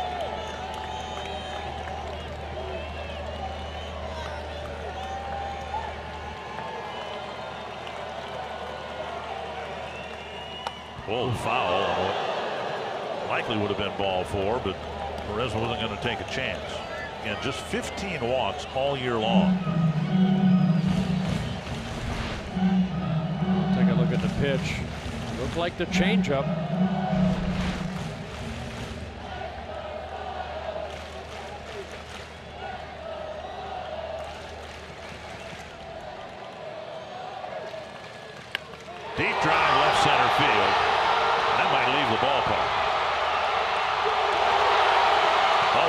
grand slam. And the Royals strike for 5 runs in the bottom of the ninth.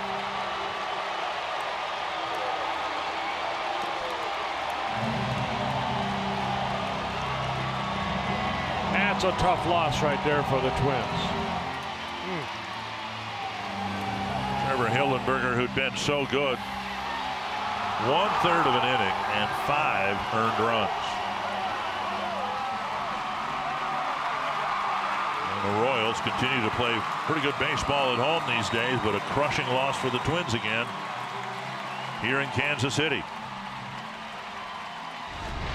Well, 3-2 pitch. I said he's a guy that will reach out over the plate, and boy did he ever. A grand slam for Salvador Perez, and he continues to murder Twins pitching. Perez this year has 26 home runs, 6 of them against the Twins. And Tom Hanneman, the Twins, will try to recover from this one and try to get a split of this series tomorrow night and Sunday afternoon.